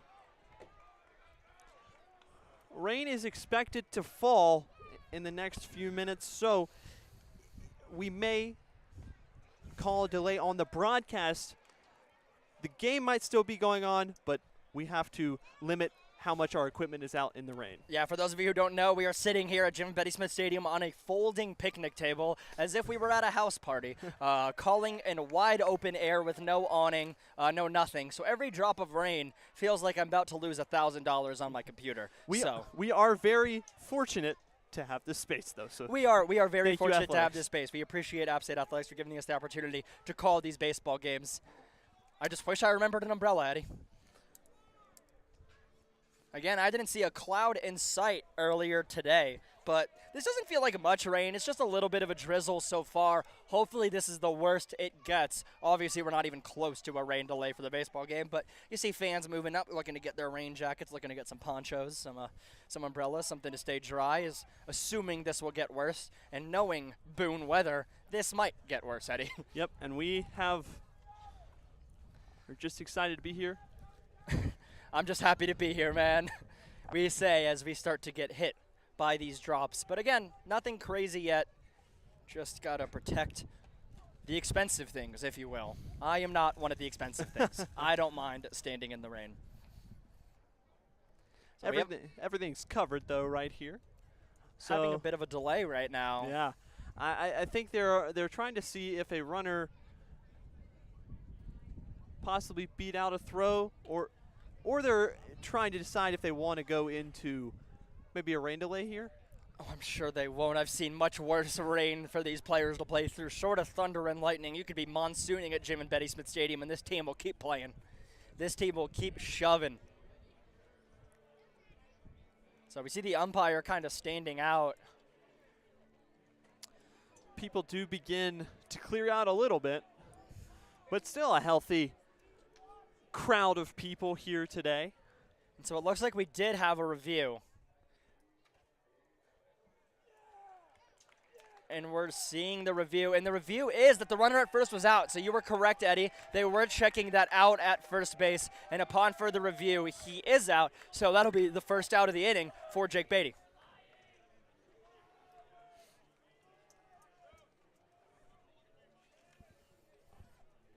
So stepping up to the plate now is Cooper Henson here in the top of this 8th inning.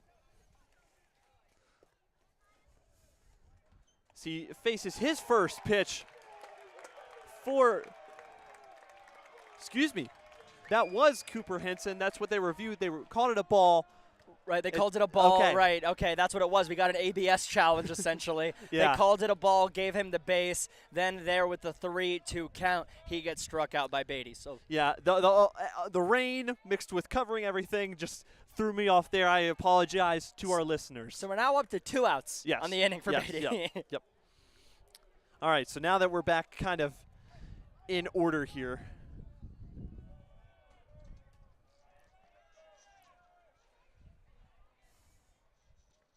This one in there for a strike. Marshall having a pinch hitter right now. First time we've seen a lineup change from either of these teams. Oliver Service stepping in for catcher for the Thundering Herd. And hopefully he'll provide a service for this Marshalling Thundering Herd squad, trying to get some things going here. You couldn't wait to get that one out there, I Eddie. couldn't. You could not wait. I couldn't even finish saying his name, and your eyes lit up like a Christmas tree. It's part of the radio job. I love play on words.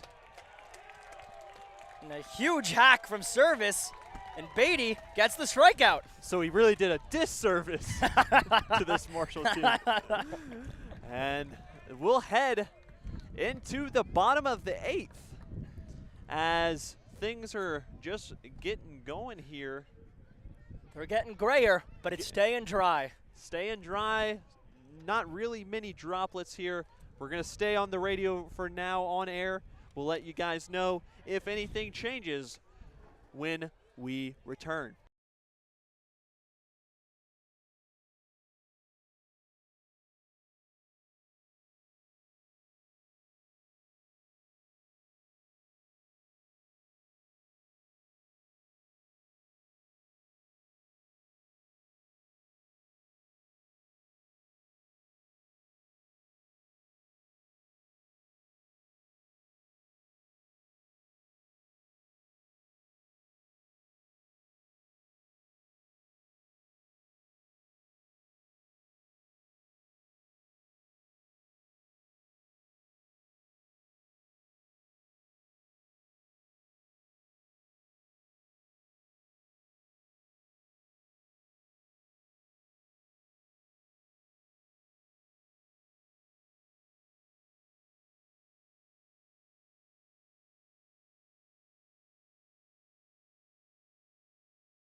Welcome back in to Boone, North Carolina, where things are starting to get grayer.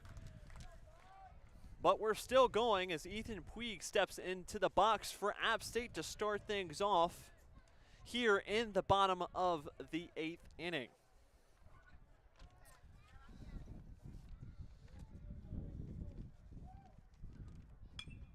Puig's flown out twice and grounded over to second in his time up to the bat.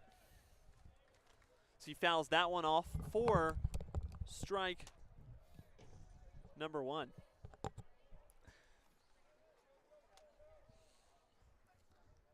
This one outside for ball 1.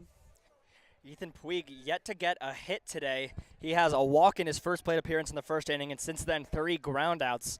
Hitting .325 on the year, so you expect a little more out of him at the plate this game as he swings and strikes out. He took a big hack there, and he'll look for Cameron Miller to come in and have a different result.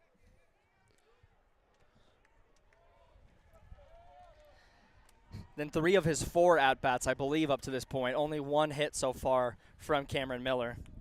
This is a different pitcher for the Marshall Thundering Herd. This is number 18, Davis Gunn. We saw him step in last inning a little bit as part of relief there in the back half of the inning, continuing on to this frame.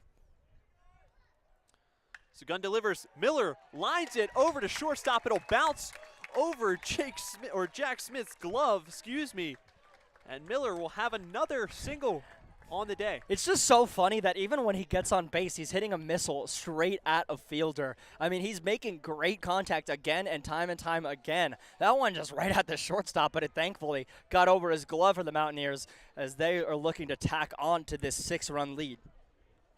So that'll bring up Joseph Zamora. He has a single today, but other than that, he's flown out twice and grounded out to the first baseman. We're going to bring in a pitch runner for Cam Miller. And that'll be Brett Clements coming in to run for Cam Miller. So Cam Miller's day will be done now as the DH so far in this game, getting 2 hits and 5 at-bats. Definitely finding himself in the swing of things, no pun intended, once again. And I think that's been the story of this whole series. They've just wanted him to really acclimate back into this lineup, as I've said so many times today. Want to get a good result out of him. And you have to think in the 8th inning, he's probably not going to get another chance up to the plate anymore, so might as well get someone with a little bit more speed on the base paths in Brett Clements here as they try to build on this lead. And Gunn checks on Clements. That throw was almost wide of the first baseman. Good job holding it in there, and it keeps the runner on first. Zamora looks at the 0-1 count. Clemens tests the waters, but steps back onto first base. So Clemens having a little fun, dancing on the base path, running back and forth, kind of running sprints like at the end of basketball practice, trying to get the pitcher and the catcher a little bit confused as he enters his stretch. He should submit his audition to Dancing with the Stars, am I right? Oh, true. I mean, athletes seem to have success on that show. Seems to be the key to success is being a professional athlete of some capacity. I think it also helps the votes as well. Yeah. So Joseph Zamora looks at the 2-1 pitch here. 1 out on the board in the bottom of the 8th. Your score is 9-3. Mountaineers on top as they test Clemens over at first. He'll get in there safely. The rain starting to sprinkle a little bit more frequently here. I'm hovering over my laptop. I am the greatest umbrella I know. This one fouled over into the side of the practice facility. Oh, that's picking up. Yeah. Ladies and gentlemen, I think we're going to call a rain delay here on the broadcast. The game has not officially stopped, but in fear of messing up our equipment, we'd like to keep it dry. So we're going to call a rain delay here as Zamora hits a single there. Under the glove of the third baseman, moves runners to first and second with 1 out here as fans are starting to clear out of the stands to try and find somewhere dry to sit. So that will be it for us on the broadcast. We will return when things clear up, if they clear up. Thank you for joining us thus far. My name is Eddie Reel. And I'm Adam